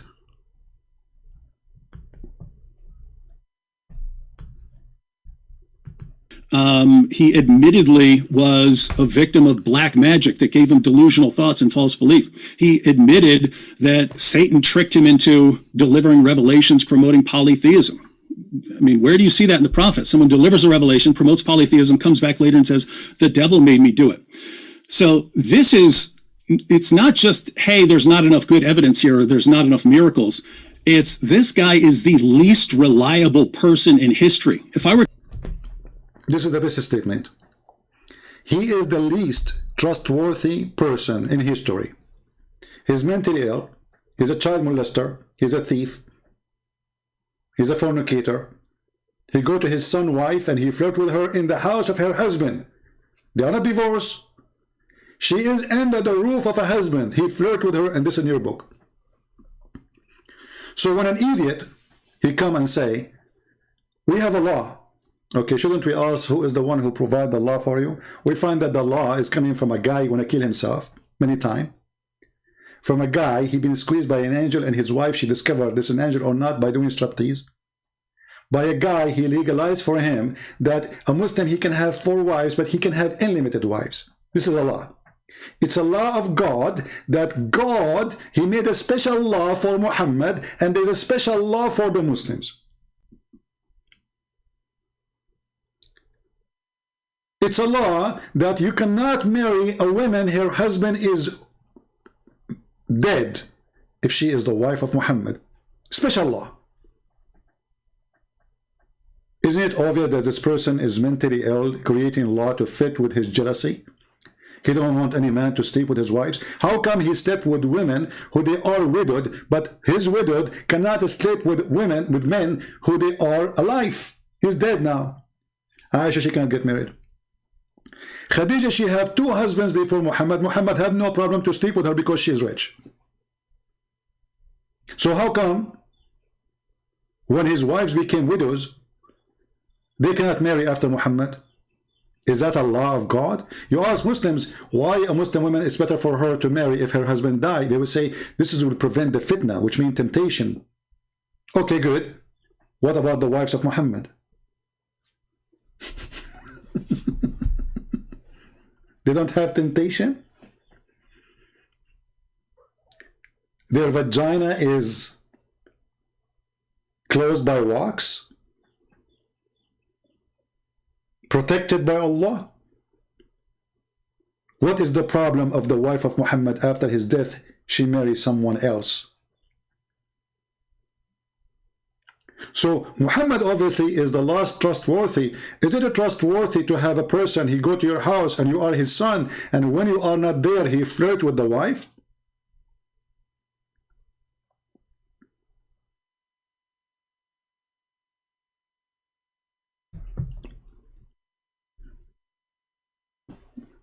Let us go, coconut. To line up every person who's ever existed and say, who is the last person I would follow telling me about God? It would be Muhammad. Again, not just because he's not performing miracles, not just because he doesn't have any evidence. It's because he has this amazing collection of features that make him the least reliable person in history. And it's not just the things I've mentioned already. It's other things like him just constantly getting revelations that have no purpose other than justifying than Allah giving him whatever desires he happens to have for that day. And so massive difference between God visibly appearing, giving orders, and you saying not following you, and someone saying I'm not following Muhammad because he's the most. Okay, we'll stop with David, otherwise we will stand forever here. Let us go to this guy. I just took little notes in the video. I moved the video. I don't listen to all of it. So this guy here, let us go in minute number 37 in my note. 37. Let us see what he will say. Were ordered to be killed and slaughtered and destroyed. And the other point that you made is that I'm trying to attack the Old Testament for its violence. That's not my point. Like, you completely misunderstood my point, David. My point is that how are you criticizing Muhammad and the Quran? How are you criticizing us for abiding by this religion when these things are found in the Old Testament? Can you find me where in the Old Testament it says you can go and take the wife of your son? Can you find me in the Old Testament where it says you can fornicate? This is all in your religion. Can you show me in the Old Testament where it says you can rent a woman for 3 days, 3 nights? Can you show me in the Old Testament where it says that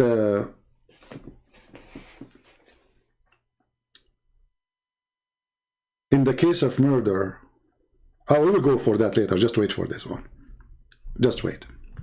And you don't consider Moses to be an evil person. You're the one who is inconsistent. I don't have a problem with the slavery that would have been practiced according to Mosaic law. I don't have a problem with many of these instances of violence and intolerance. The people who have a problem with it are atheists and liberals, the kinds of people that you are sometimes, fraternizing with on your YouTube channel. They're the ones who will criticize the Old Testament for those kinds of acts of violence and intolerance. I'm not saying that everything that's in the Old Testament is exactly true, because as Muslims we believe in tahrif, basically, that the older revelations have been modified and distorted and corrupted. And by the way, this is the view that is corroborated by Western scholarship.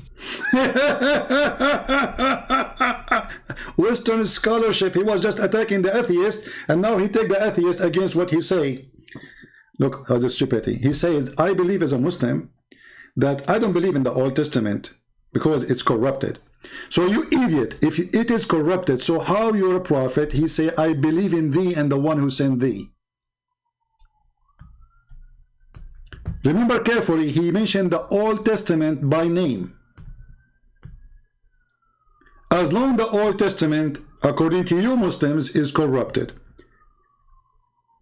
then how Muhammad in his time, in his lifetime, he come to the Jews and he said to them, bring me the Torah,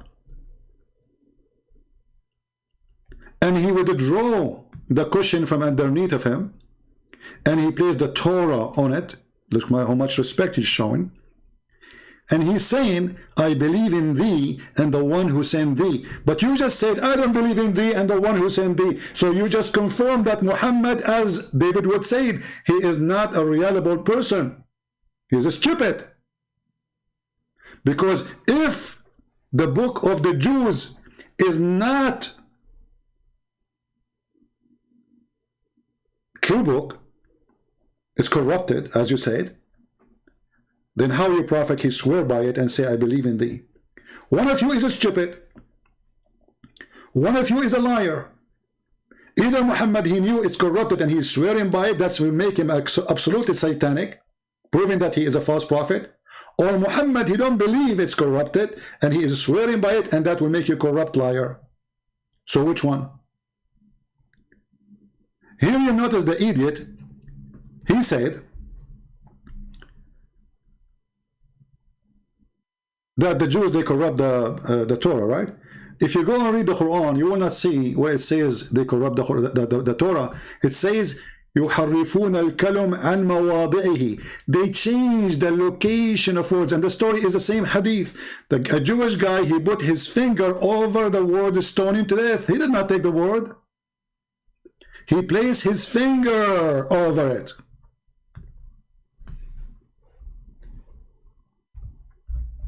And I have a surprise for you, idiot.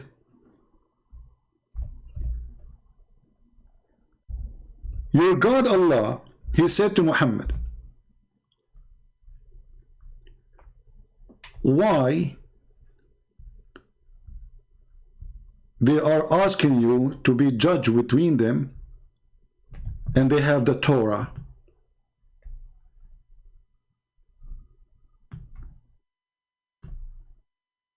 But why do they come to thee for decision, for judgment, when they have their own law before them, in the front of them? Do you see it? So he just confirmed that the book of the Quran is not trustworthy, because I don't believe that the Torah is correct, it's corrupted. And when your God, the stupid God, he is saying to Muhammad, how come the Jews are coming to you asking you to make a judgment when they have the book of judgment, it is the Torah, and it is between their hands? Do you see it? And by the way, it is in the same verse, in the same chapter, where it says the Jews, they are يحرفون الكتاب, which means they are playing with the book. The same book, the same stupid book.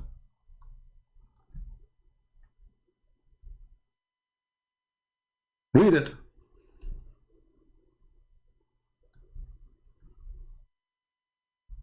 Stupidity is amazing.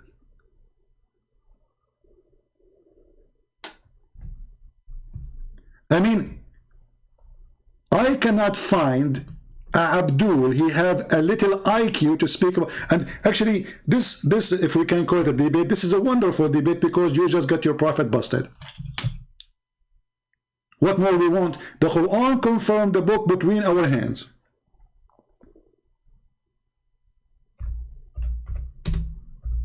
And he confirmed the gospel and the Torah. But this Abdul, he don't agree with the Quran. Is that your book?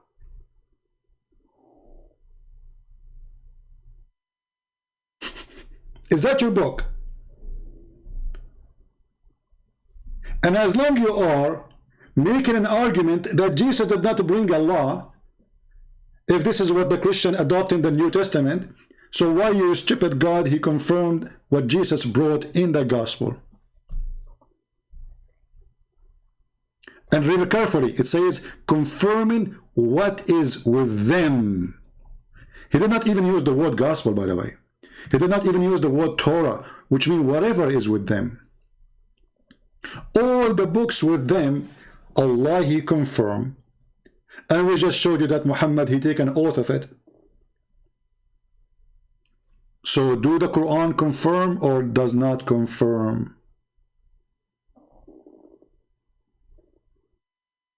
Do you see the stupidity?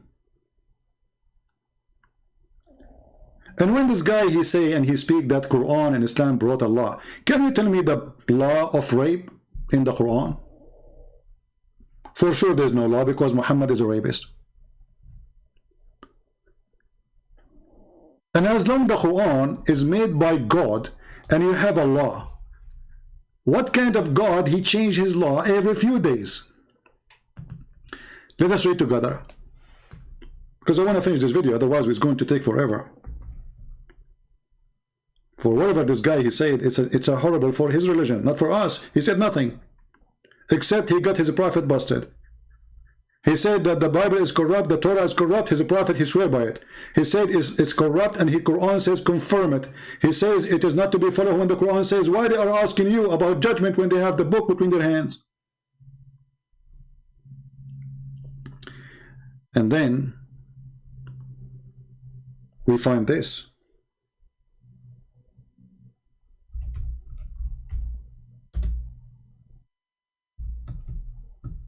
What a comedy.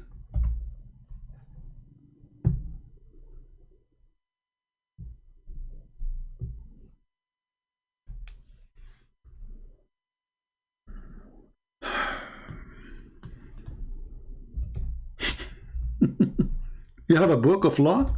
You have Sharia law? Let us see. Chapter 2, verse number 106. Remember, he's talking that Muhammad, he brought a law. What is the law? Whatever verses between two bracket Revelation do we abrogate or cause to be forgotten? Question. Allah, he made a law, and now he will make you forget his law. Why? Do we have any Abdul in the crowd? He can tell us how in the world such a thing happened?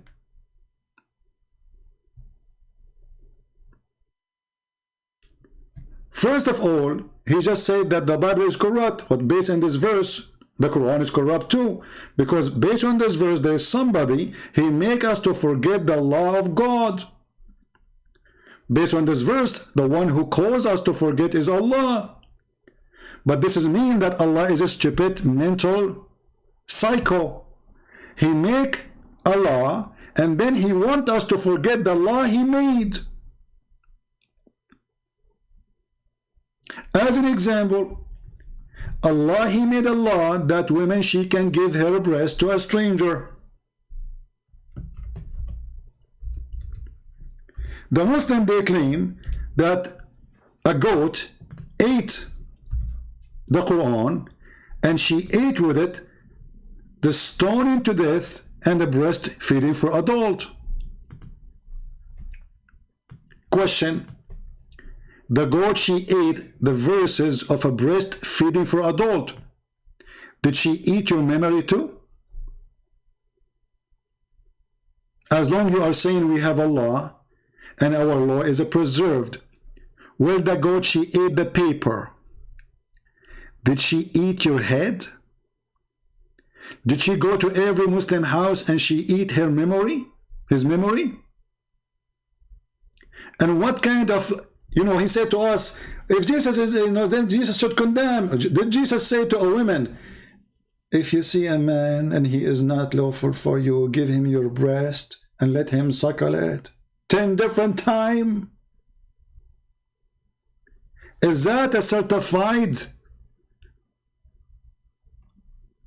honorable teaching, or this is a perverted man making fun of his followers? And then Aisha, after that, she listened to her husband, so she asked her sisters to open their bra and to give their boobs to whoever come to see her, which is very nice, to be honest with you. Too bad I wasn't exist at that time to practice my hobby of a breastfeeding for adult.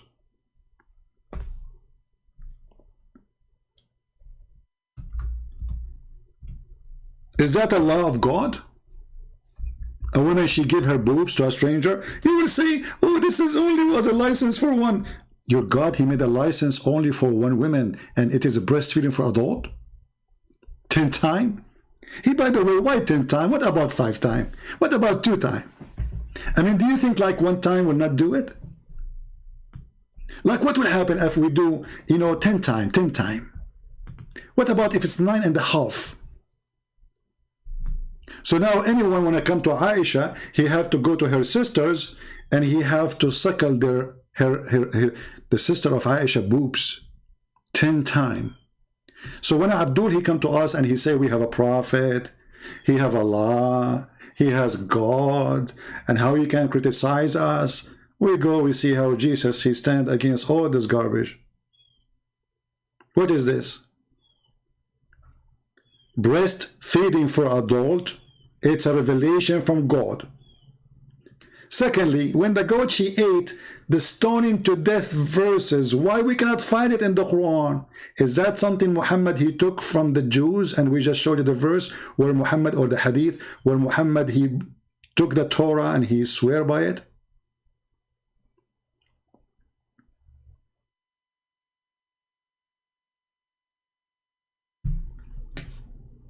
Shall I say more, guys, or we have enough for today? I mean, we can continue forever.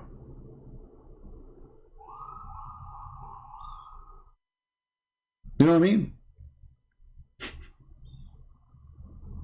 We can continue forever with the stupidity of those people.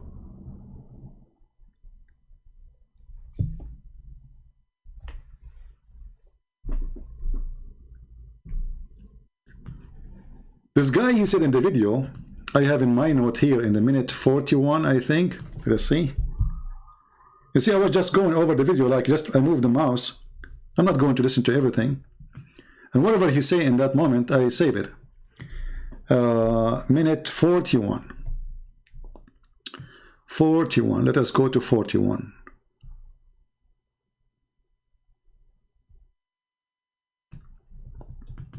and we believe in the Torah, we believe in the revelation of the past prophets. They've just been corrupted and distorted. And we got your prophet busted because he swear by it and the Quran confirming it and say we believe in what is between our hands. So you are stupid again. Continue. I don't have a fundamental problem with the violence there. So I think you've misunderstood my entire argument. You got it. We'll kick it over to Also, David. wait, I have 30 seconds. Can I just say one No. He just remembers something. He just remembers something. Listen carefully. more thing? Sure. Sorry.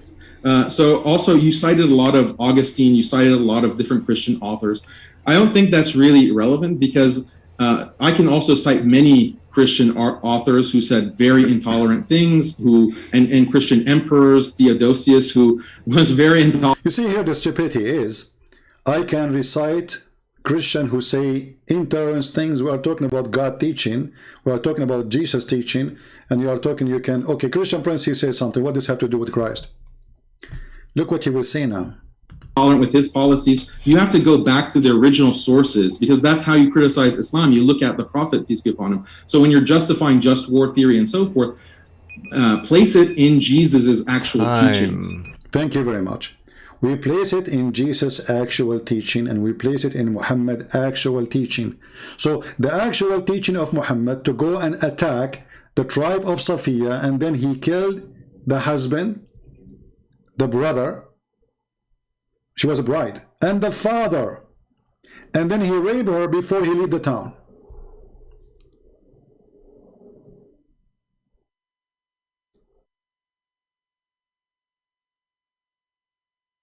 We go to the original sources and we find that Muhammad is a child molester.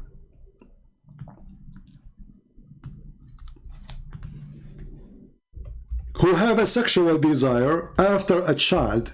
She is 6 years old. We find that Muhammad, he encouraged his men to go after children to rape them, claiming that they are more fun. As an example, there's a story of a person, his name is Jabir, and your prophet, he asked him, why you are in a rush, Jabir? Jabir, he said, oh, I am a newly married prophet. Muhammad, he said, did you marry a previously married woman or a child? The guy, he said, a previously married woman. Muhammad, he says to him, why? Why? Why you don't marry a young child so she can play with you and you can play with her? So you are right. When we want to criticize, we are not going to judge Islam by a Muslim. We are going to judge Islam by Muhammad. And we are not going to judge Christianity by me. We are going to judge Christianity by Christ. If there's anything wrong Christ did,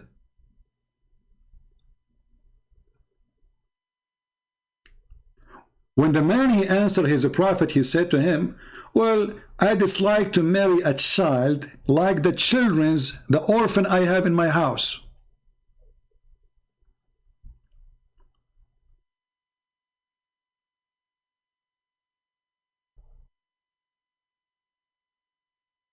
Do you know how to read?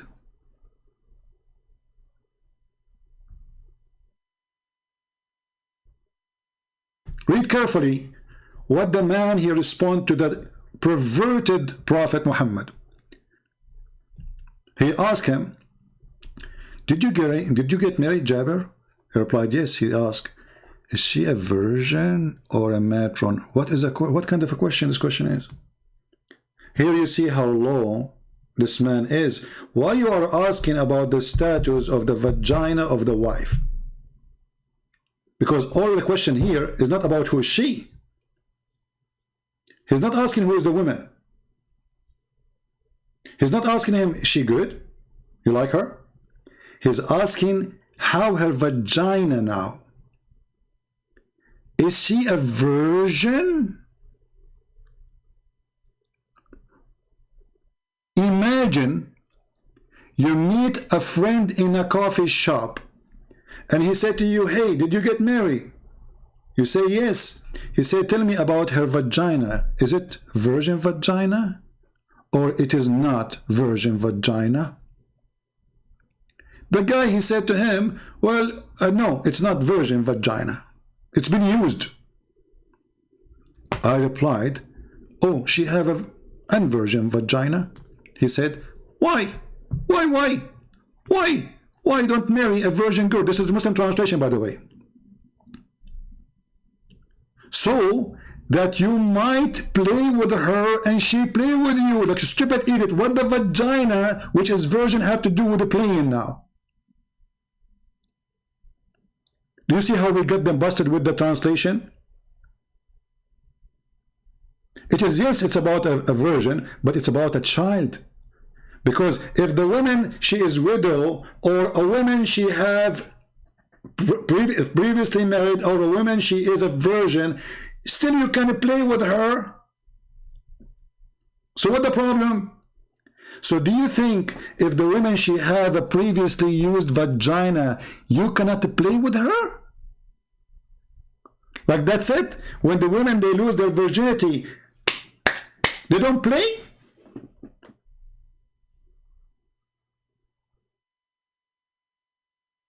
This is the religion you are trying to debate us about it. And this is the prophet who says to us, let's go to the original source.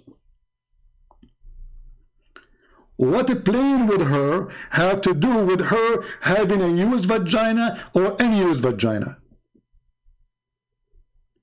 Continue, you will understand. This is not about virgin. This is about a child. And then, between two brackets, look, the Muslim trying to make you more understand, brother. Or you might make her laugh, or she make you laugh. Look how cute. You are so cute, bride. You are 5 years old and lovely. What a perverted man. He want him to marry a child, so she will make you laugh, brother. And you will make her laugh. I mean, do you see the romantic relationship now? And then I said, my father died, leaving 7 or 9 girls, orphans. Look, the word orphans. And I did not like to bring a young girl like them. So what that confirm? Muhammad is asking his follower to have a child in his bed. I did not like to bring what? A girl, and this is not my translation, take a note. A young girl like them. Who? The orphan. So when we call a person an orphan, that means is not able to support himself. He is little child. This is what orphan mean. So I did not like to bring a child like them.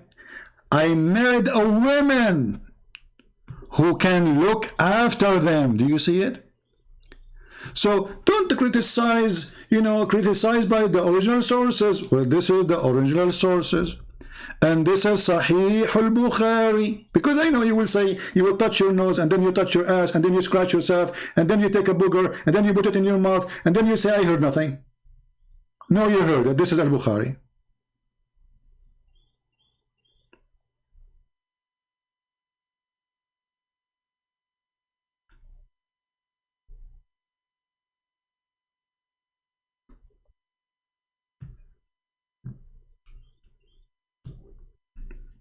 Shall I stop here? Because things will go crazy if we continue.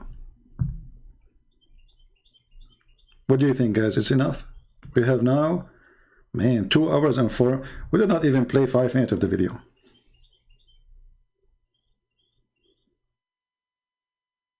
It doesn't say Jabir, it says Jabir. You're an idiot. Guys, I do not know Arabic. I mean, so why my English is funny? So what is my language? It doesn't say Zabir, it says Jabir. Idiot. Abdul, all those Fatha and Kasra, you added them later, and we will make a video soon about it, so everybody will laugh at the Quran. Just wait. I have a surprise for you. Big surprise. All you Muslims, you will shave your mustache, and you will move the mustache to different location in your body. Just wait for the coming video. Because yesterday somebody made a request, and I promised him to do it. And we will talk about what you are saying.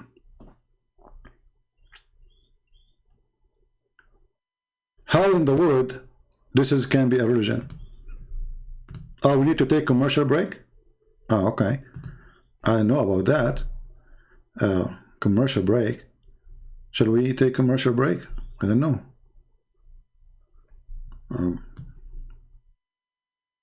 Let me ask the director, you mad? You mad? Is it a time for commercial break? You know, because you know, here's the director. He is in charge of the commercial. You know, what do you want to say to us? Whatever debate you want. Commercial break. Hello, Habibis. If you would like to support Christian Prince, please go to Patreon and show your support. www.patreon.com/Christian Prince. We thank you all for your kindly support and enjoy the video. Patreon.com, but it's the funny when they say Patreon. This guy's good.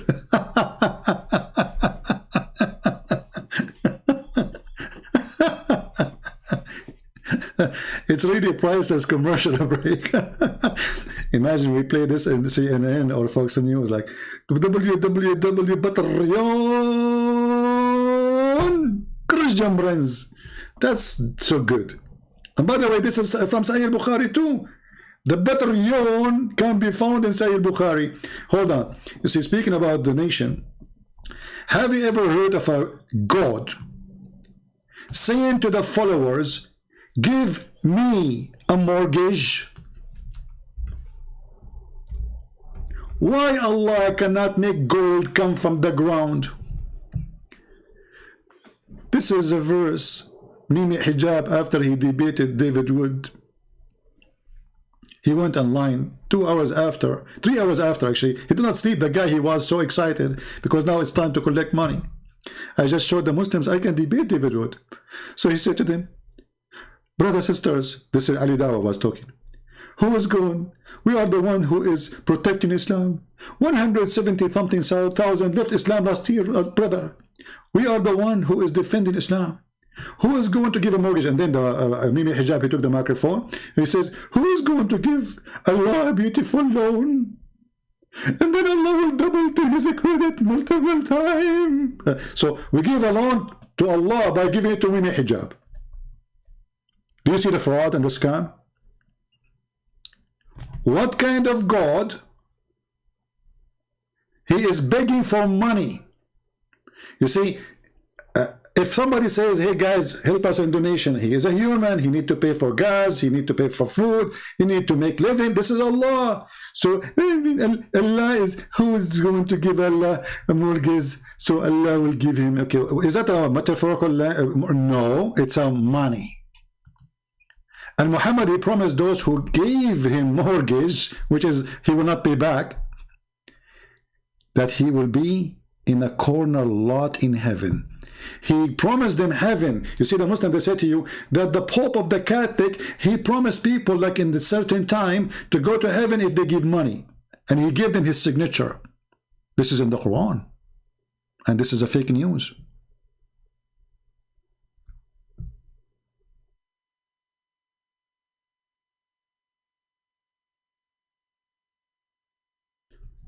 In chapter 5, verse 12, it says that the one who gave Muhammad money, Allah will erase his sin.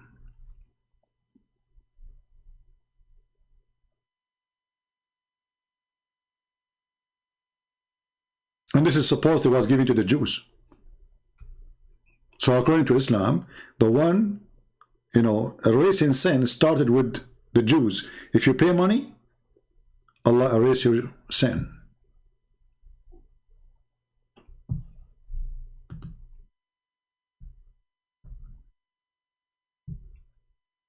Chapter 64,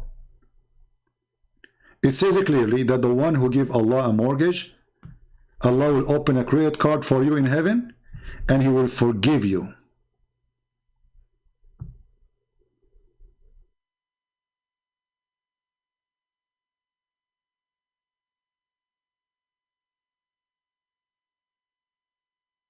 Well, my friend, I did not hear the whole. I don't call this. Those are kids.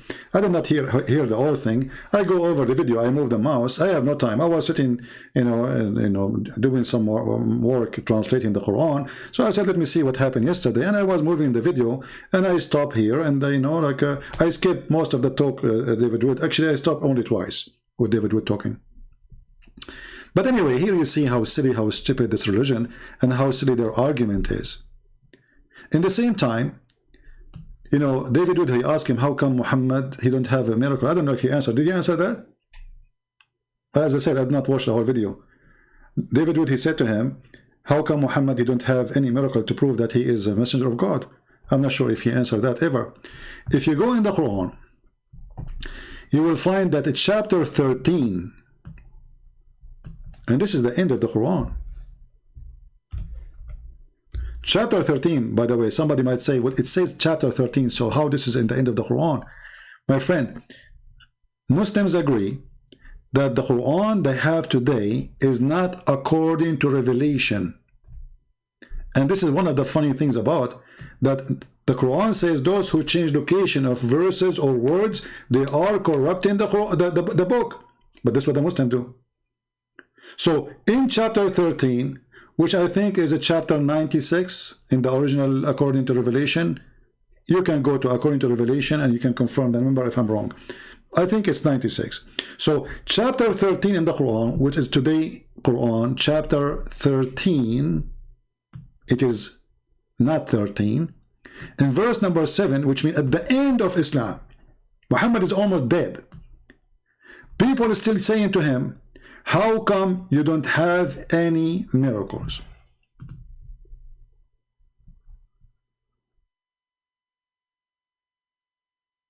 Right?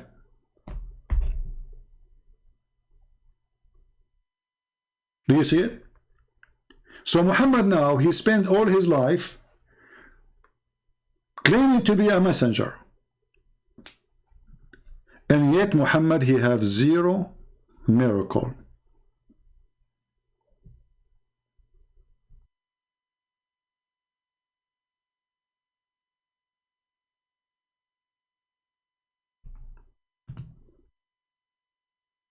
So you tell me that you have a law. What law? Where is the law? Where is the law in the Quran? And when Allah, he says, Allah, he cause you to forget the Quran, and Allah, he will make a better Quran. Have you ever heard of such a thing? When we speak about Muhammad, he have a law, violence law or not violence law, who care? The end of the day is a stupid religion. As an example, Muhammad, he says, in the case of murder, as long as we are talking about violence law. So do Muhammad have a law for murder? Yes, he came with one. What is that law? Let us see. And remember, this is something coming from his God. This is not Muhammad supposedly talking. This is Allah. So Muhammad, because he's a genius, he said in chapter 2, verse 178, O who you believe in the law of equality prescribed for you in the case of murder, free for the free, slave for the slave, women for the women. Okay, so Allah, he gave a law. But look at this stupid law. If you kill my wife, I kill your wife. If you kill my slave, I kill your slave. So which means the killer is still free. In the top of that, just to show you that Muhammad is a fraud, if Allah, he gave a law for murder, have you ever heard of a God, he changed his law second day? Do we have any Muslim here can explain to us how Allah, he gave a law, and then second day, he canceled it? Is your God Allah Joe Biden, he forgot? This is a law in the case of murder. So nothing changed. Murder is a murder. Correct? If you ask any Muslim, he will say, this verse is abrogated. Like, why you want to abrogate the verse? It is in the case of murder. What happened? Did your God find out that this law is stupid? To understand what's happening here, we go to the other verse, brother. Chapter 2, verse 106, brother. And then, brother, we go to the interpretation of the Quran, brother. Shall we do that, brother? Let us go there, brother. Okay. You like my accent, don't you? Like, come on, face it. So, chapter 2, verse 106. What is happening here? Let us understand the Quran, amazing book of Allah. It's for sure coming from the true God. You will not believe it how important this story is. Look what Muhammad was doing. Remember, Muhammad have Allah, and Allah is coming from his God. But what Muhammad do, he give Allah in the morning, he changed his mind afternoon. When the disbelievers began to dared the matter of abrogation, saying that one day Muhammad he enjoined his companion to one thing, then the next day he forbid it.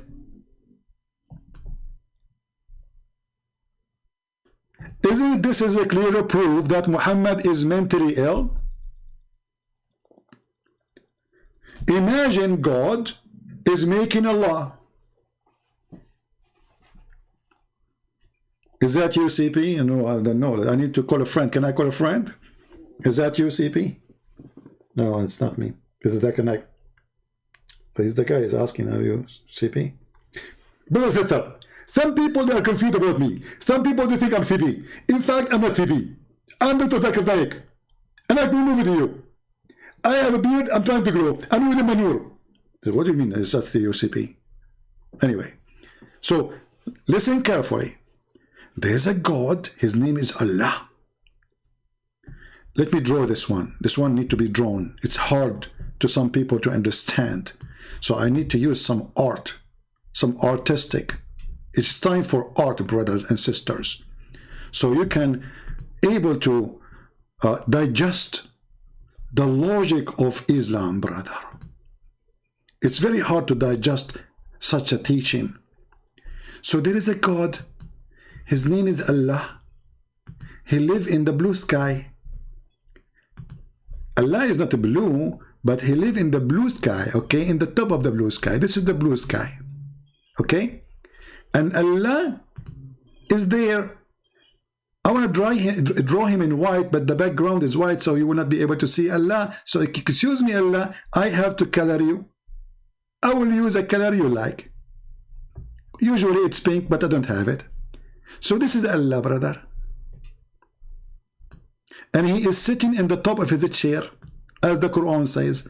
And the chair is carried by 8 angels. Each one of them have 4 faces. A face of an eagle, a face of a lion, a face of whatever face. And then, brother, Allah, he sent Quran. The Quran come from under the throne, by the way, because Allah doing poo-poo. So Allah sending law. This is the law of Allah is coming down. Muhammad is here. Muhammad, he got the law. Muhammad, after he got the law, he kicked the law with his foot. He have 2 foot, Muhammad. This is the first law. He cook it and he throw it at the Jews. The Jews are here. And this is the Prophet Muhammad Salah. So the Prophet, he kick the first law, goal. Okay. Now the Prophet, he kicked the law of Allah and he put it and he made goal. But the Prophet later, he said to himself, you know what, this goal was not my goal. So the Prophet, he bring the same law and he kick it in the other direction, brother. And now it is time to throw it out of the football stadium. Goal! This is how Allah, he abrogate the law second morning. So Allah, he sent the law, and this law, Muhammad, he don't like it. People don't like it. It's a stupid law. So what we do? We send it in the morning, we abrogate it in the second day. Isn't it this is fantastic, Prophet? I mean, the law did not even live to the second day. Do you think Allah, he wrote his law in beef, and Muhammad was afraid that the law will decay? And those people, they are saying to us, we have a prophet. You will give $70 million for my art? My friend, if you don't make it right now, 38 million, I'm going to ask Allah to send Allah in the top of you, kick your ass and send you to wherever, whatever, What 37 million? All this beautiful art for 37, and why 37? What's wrong with you, man? Why you stuck? You have to say, you have to give us a holy number, like 72. 72 millions. What's wrong with people? Appreciate the art. Look at this. I mean, who can do this? Look at this. I drew it for you, Allah and Muhammad and the law and the goal and Muhammad Salah all in one drawing. It take me 2 minutes. Go and ask any artist. It's going to take them years to finish one art. Very easy for me. I'm gifted when it's come to drawing. You can tell, And look at this line. This is the sky. Look at the sky here. Just maybe you did not get attention because maybe your vision is not good. Huh? Look at this sky. Did you see here? There's a first curve. Okay, this is a bend in the sky because Muhammad, mother-in-law, she said there. She's heavy duty. Did you see the second curve? This is where Muhammad himself is sitting. It is lit curvy because he is less big. Here you notice it is straight. Why? Because the ass of Allah is flat. And I changed any Muslim to say, I'm making things up, challenge me. How the ass of Allah look like? We go to the hadith. The hadith describe how the ass of Allah look like. May Allah bless his eyes. Sorry.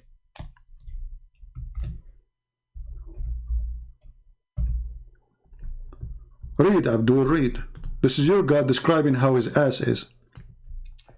The Prophet said, I have told you so much about Allah the Dajjal, the Antichrist, and I am afraid that you may not understand. Look, Muhammad is afraid now. Don't, Muhammad, you are brave. Come on, don't be afraid.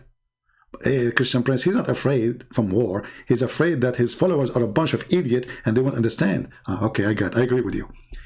The Antichrist is short, hinted, woolly-haired, one-eyed, and an eye sightless, neither protruding nor deep-seated. Do you see the word deep-seated?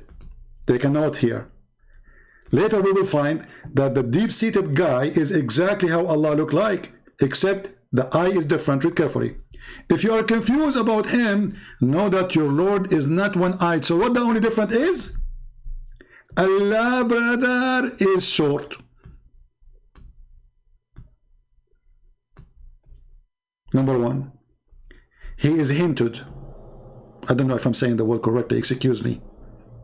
He is woolly haired. And then he confirmed that he is not one-eyed, which means he has two eyes. And he is neither protruding or nor deep-seated. So he's not deep-seated. This is the description of your God. Prove me wrong.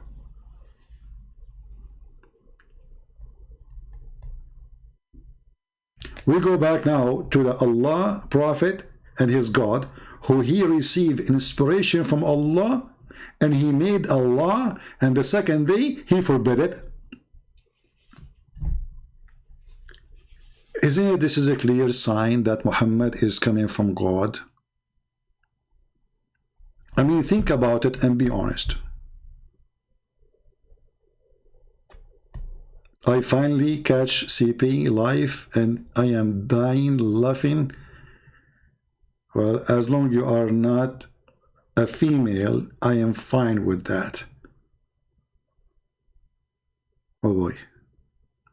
Sometimes you get scared here with comments. When the disbeliever began to deride the matter of abrogation, saying that Allah, that Muhammad enjoy his companion one thing and this next day he forbid it, Allah, he decided to refute them. Look at man, this is deep. I mean, think about it. All of you are, you don't even have a brain. All of you are not smart. Allah is the only smart person here. Look at the refutation. He got them busted in a second. Allah, He revealed the following. And whatever verse is the conditional particle and has been revealed containing a judgment to abrogate either together or with its recite or not with the only judgment, but it is ritual continues. What the heck is that? I mean, and you ask me why Sam Shamoun, he lost his hair? Because he was reading this. Sam Shamoun is so smart person. He was looking at it. He said, hey Sam, stop looking at this verse. I came after 2 hours. I found some hair in his shoulders. I said, Sam, do you want to go out, go somewhere? He said, no, I need to think about this. This is very deep. I came 3 hours after. I found half his hair is gone. I said, Sam Shamoun, you need to go out. It's time to leave, man. He said, no, look at this. I was afraid that he will convert to Islam. But it's his hair who converted to Islam. His hair left his head. After he heard this, he saw this. He said to himself, like, his hair was looking at, like, wow. And you know, when you say wow, hair will come from your head, you know. Try it right now. Go to the mirror, say wow, but big. Like, you have to say big wow, because this is big, you know. This is not like a small wow, you know. It's not like a cat mean meow. It have to be a very big, extremely big. So he looked this and like, what is this? It God revealed, and whatever verse is a conditional particle. What is that? That has been revealed, the verse containing a judgment we abrogate either together or it is recited or not, that only is judgment but its recite continues.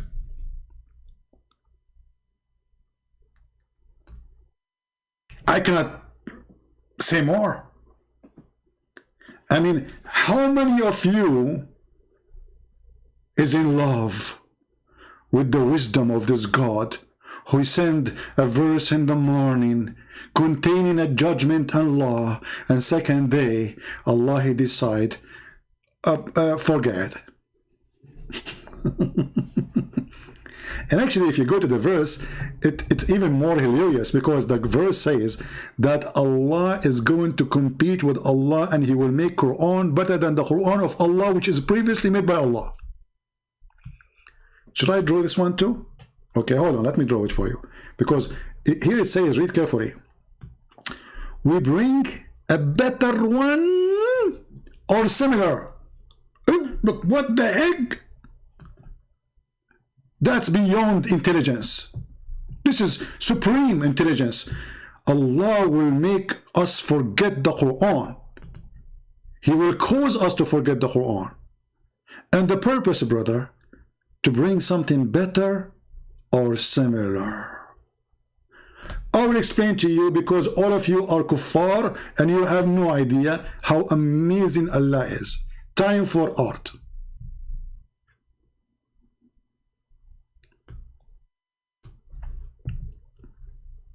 How many of you like my art? Be honest with me. Come on. By the way, I was the #1 in my classroom in everything, in mathematics, physics, English. I don't want to mention the English because I was the top in English. So everything. But I forgot to tell you, I was the only student in the classroom, because all the rest of the kids, they run away. And this is what happened when Allah in the Quran, he says Allah is the best of the creators. The Muslims, they say he's the only creator. So how is the best of the creators? He was the only one in the classroom, like Christian Prince. So look what happened here. Allah will send Quran. Let us draw again. It's time for art. I'm going to charge you for this. It's not for free. Commercial break.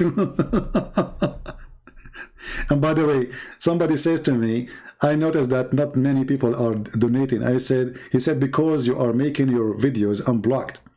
If you make it a block, then people cannot see unless they donate.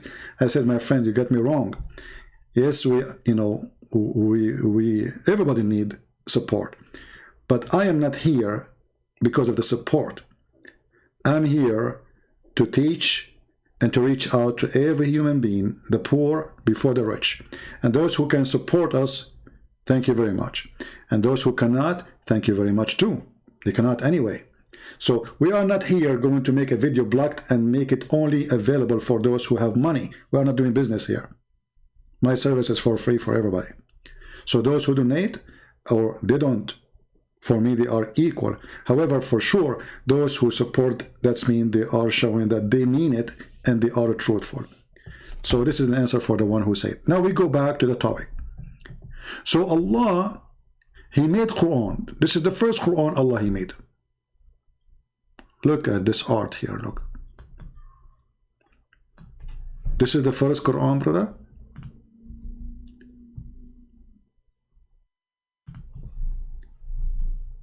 Page number 1, page number 2. We open the Quran. The Quran is open now. And then Allah, He made a second Quran. Why Allah He made a second Quran? Because Allah, He want to make Quran better than the first Quran. Or similar. Okay, Abdul. So this is Quran A.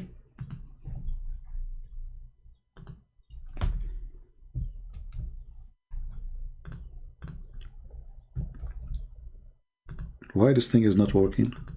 I'm typing in Arabic, hold on.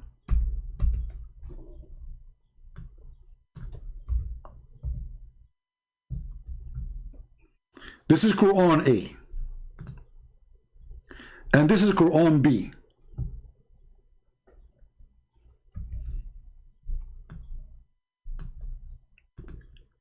The reason Allah He made Quran A, because Muhammad He needs Quran right now. So you can say Allah was like, it's urgent, I will send Muhammad Quran.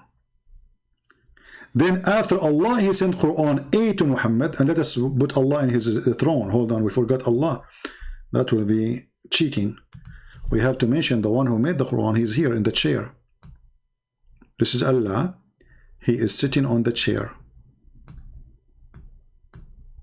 It's a lazy boy chair, so Allah sitting there. So now Allah, He sent Quran A and Quran B. But when Allah He sent Quran A, He noticed that Quran A is not that good. So He said to Himself, I'm going to send something better or similar. Better or similar. And that will make it BS.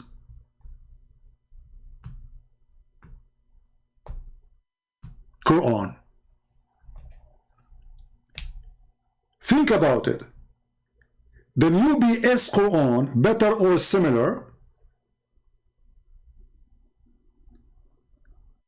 Allah proving to us that He is going to make Quran, which is BS Quran, better than the previous Quran.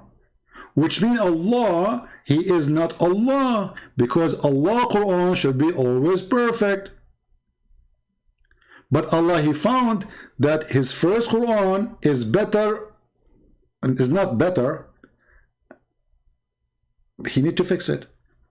So He decided to make Quran, which is BS, better or similar. Don't take it wrong. I'm not meaning anything, by the way, BS. Okay, hello. Come on. So BS Quran was to fix the previous Quran, which Allah He sent just yesterday.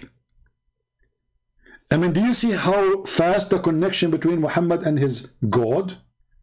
The God He sent the Quran yesterday, Allah He sent the BS Quran to fix the previous Quran, because the previous Quran is not good as the second Quran.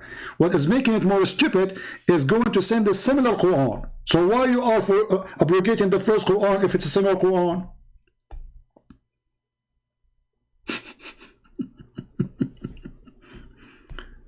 I mean, have you ever heard of a stupidity like this? Because if you say similar, then it's the same. So you abrogate the Quran and you cause us to forget the Quran. And the purpose is to send us the same Quran or similar Quran? Brother, for sure, Prophet of Allah is a prophet. Because only Prophet of Allah, Muhammad, he received BS Quran, better or similar. Who can beat that?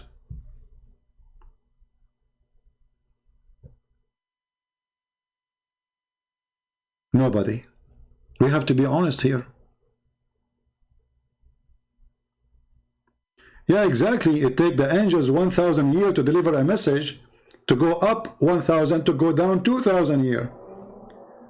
So how Muhammad received an order by the morning and then second day he received different order opposing? Remember, it's not just different order, it is the opposite order, canceling the first one and getting a new one which is opposing the first one. When I say stupidity is amazing, we mean it. And you have to accept it. So I'm going to stand here because this will be endless. I mean, we stop here better than keep going. Otherwise, we will stay here for the coming, 10 hours. Yesterday, I stayed for 4 hours in the same day. I mean, we did not even pass 24 hours. And now we are doing another 2 and 36 minutes. So I better stop here with the BS Quran. And from now on, you know, if you say to a Muslim a BS Quran, he said to you, why you are insulting? Show him the reference. It's your God who said, brother, Allah will make better and similar. This is the BS Quran. Which reference? Chapter 2, verse 106. 10. Hamburger.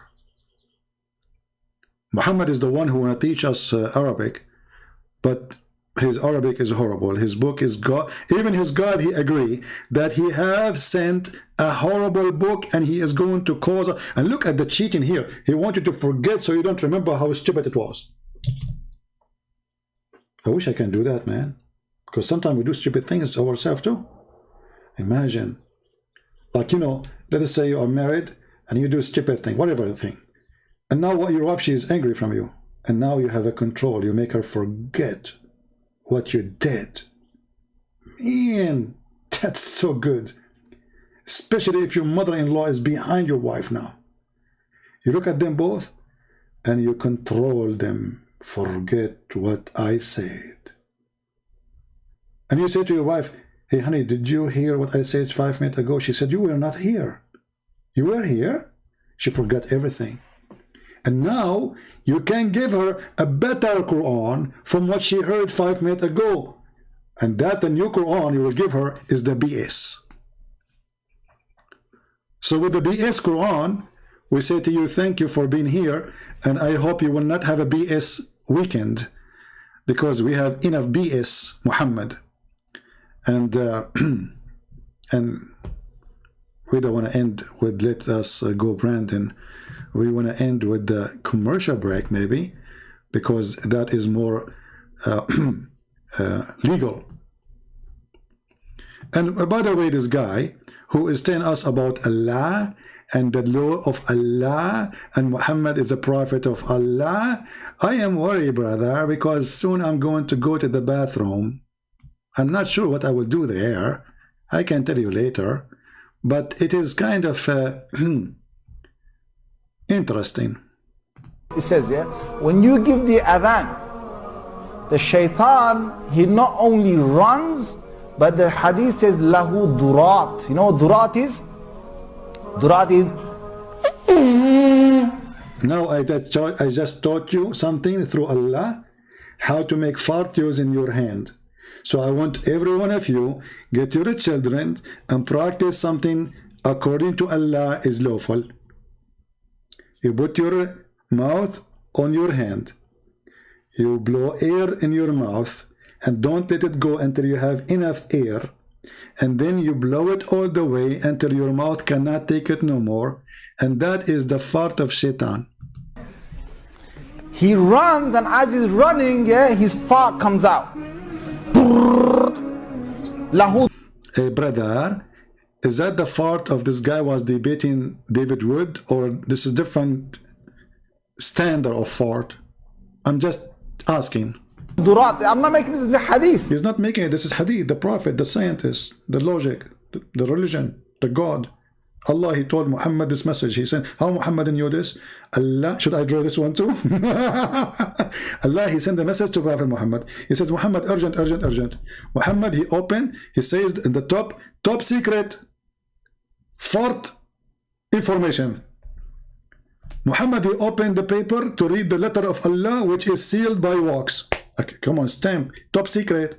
He opened and it shows him how Shaitan he fought. And then now the Prophet, he knew that Shaitan he fought when Muslim they pray to Allah. And listen to the ahadith, like you first, you know what the deen is about. The deen is about getting the Shaitan away from you. So you're going to the toilet, Bismillahi Allahumma inni a'udhu bika min al-khubuthi wal khaba'ith. Brother, is that abrogated law? Or we can still use it, like when we go to the bathroom? Because as you see your Prophet, he says something in the morning, he changes. Is that a law or a rule work for morning poo-poo or afternoon poo-poo?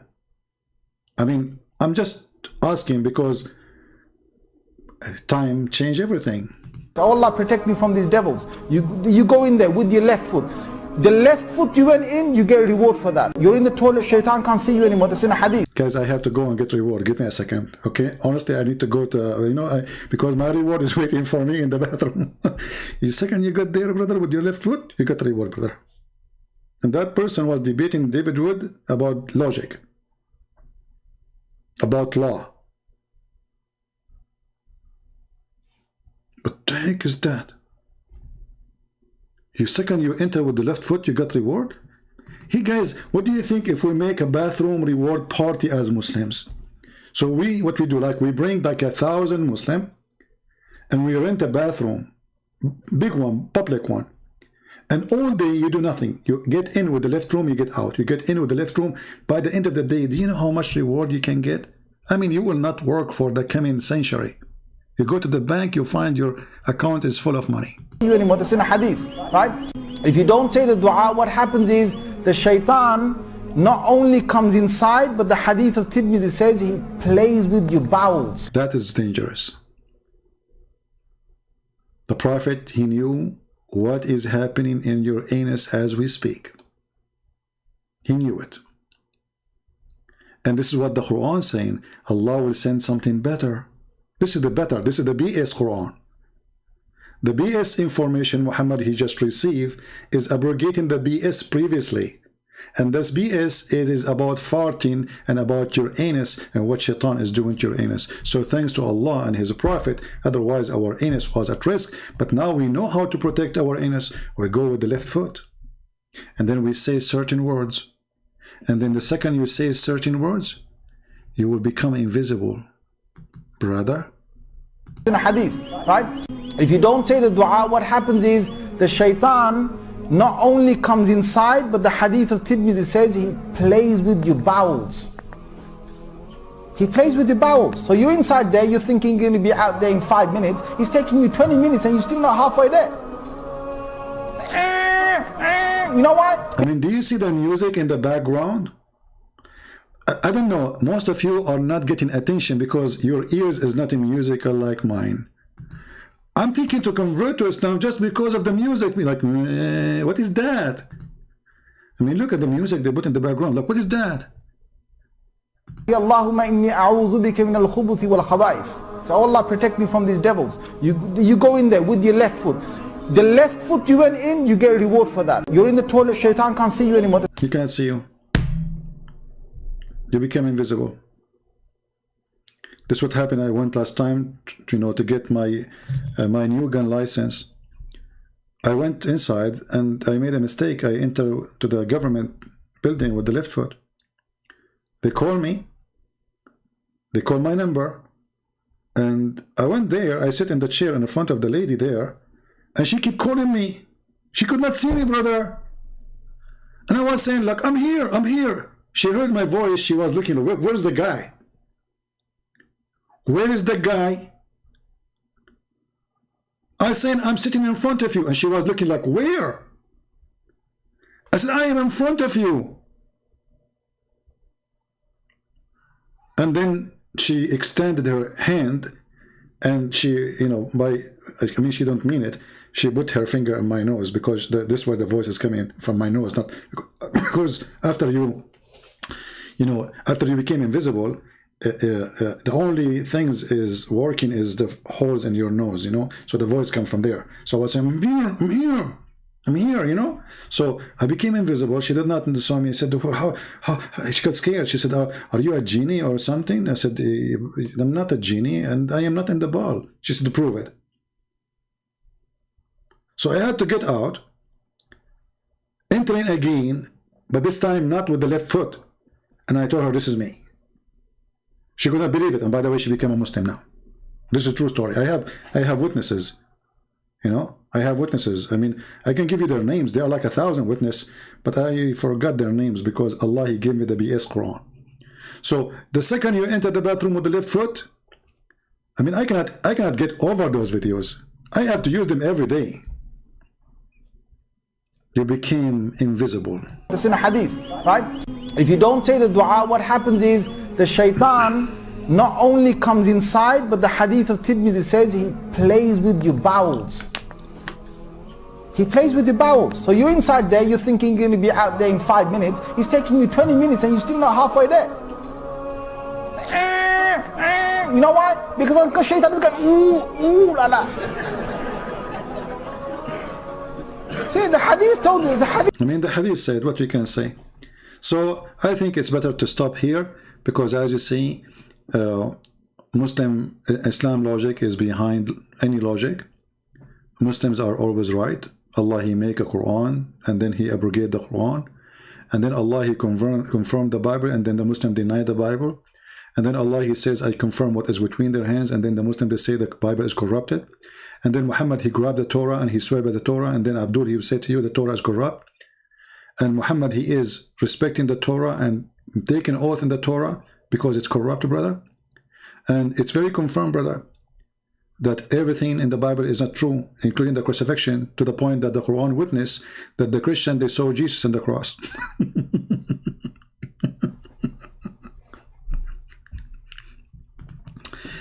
If you are Chinese, you have to be proud, because there's a Chinese word or sentence I learned since I was a very little kid. I cannot forget about it. It's stuck with me. He left as a donkey. He never came back as a horse. So if you think you can make Muhammad a horse, you are dreaming. Thank you for being here. May the Lord bless you all. Download my video, share it. It's for you. Take care and God bless. Christ is Lord. Islam is false. And God bless you. Have a great weekend.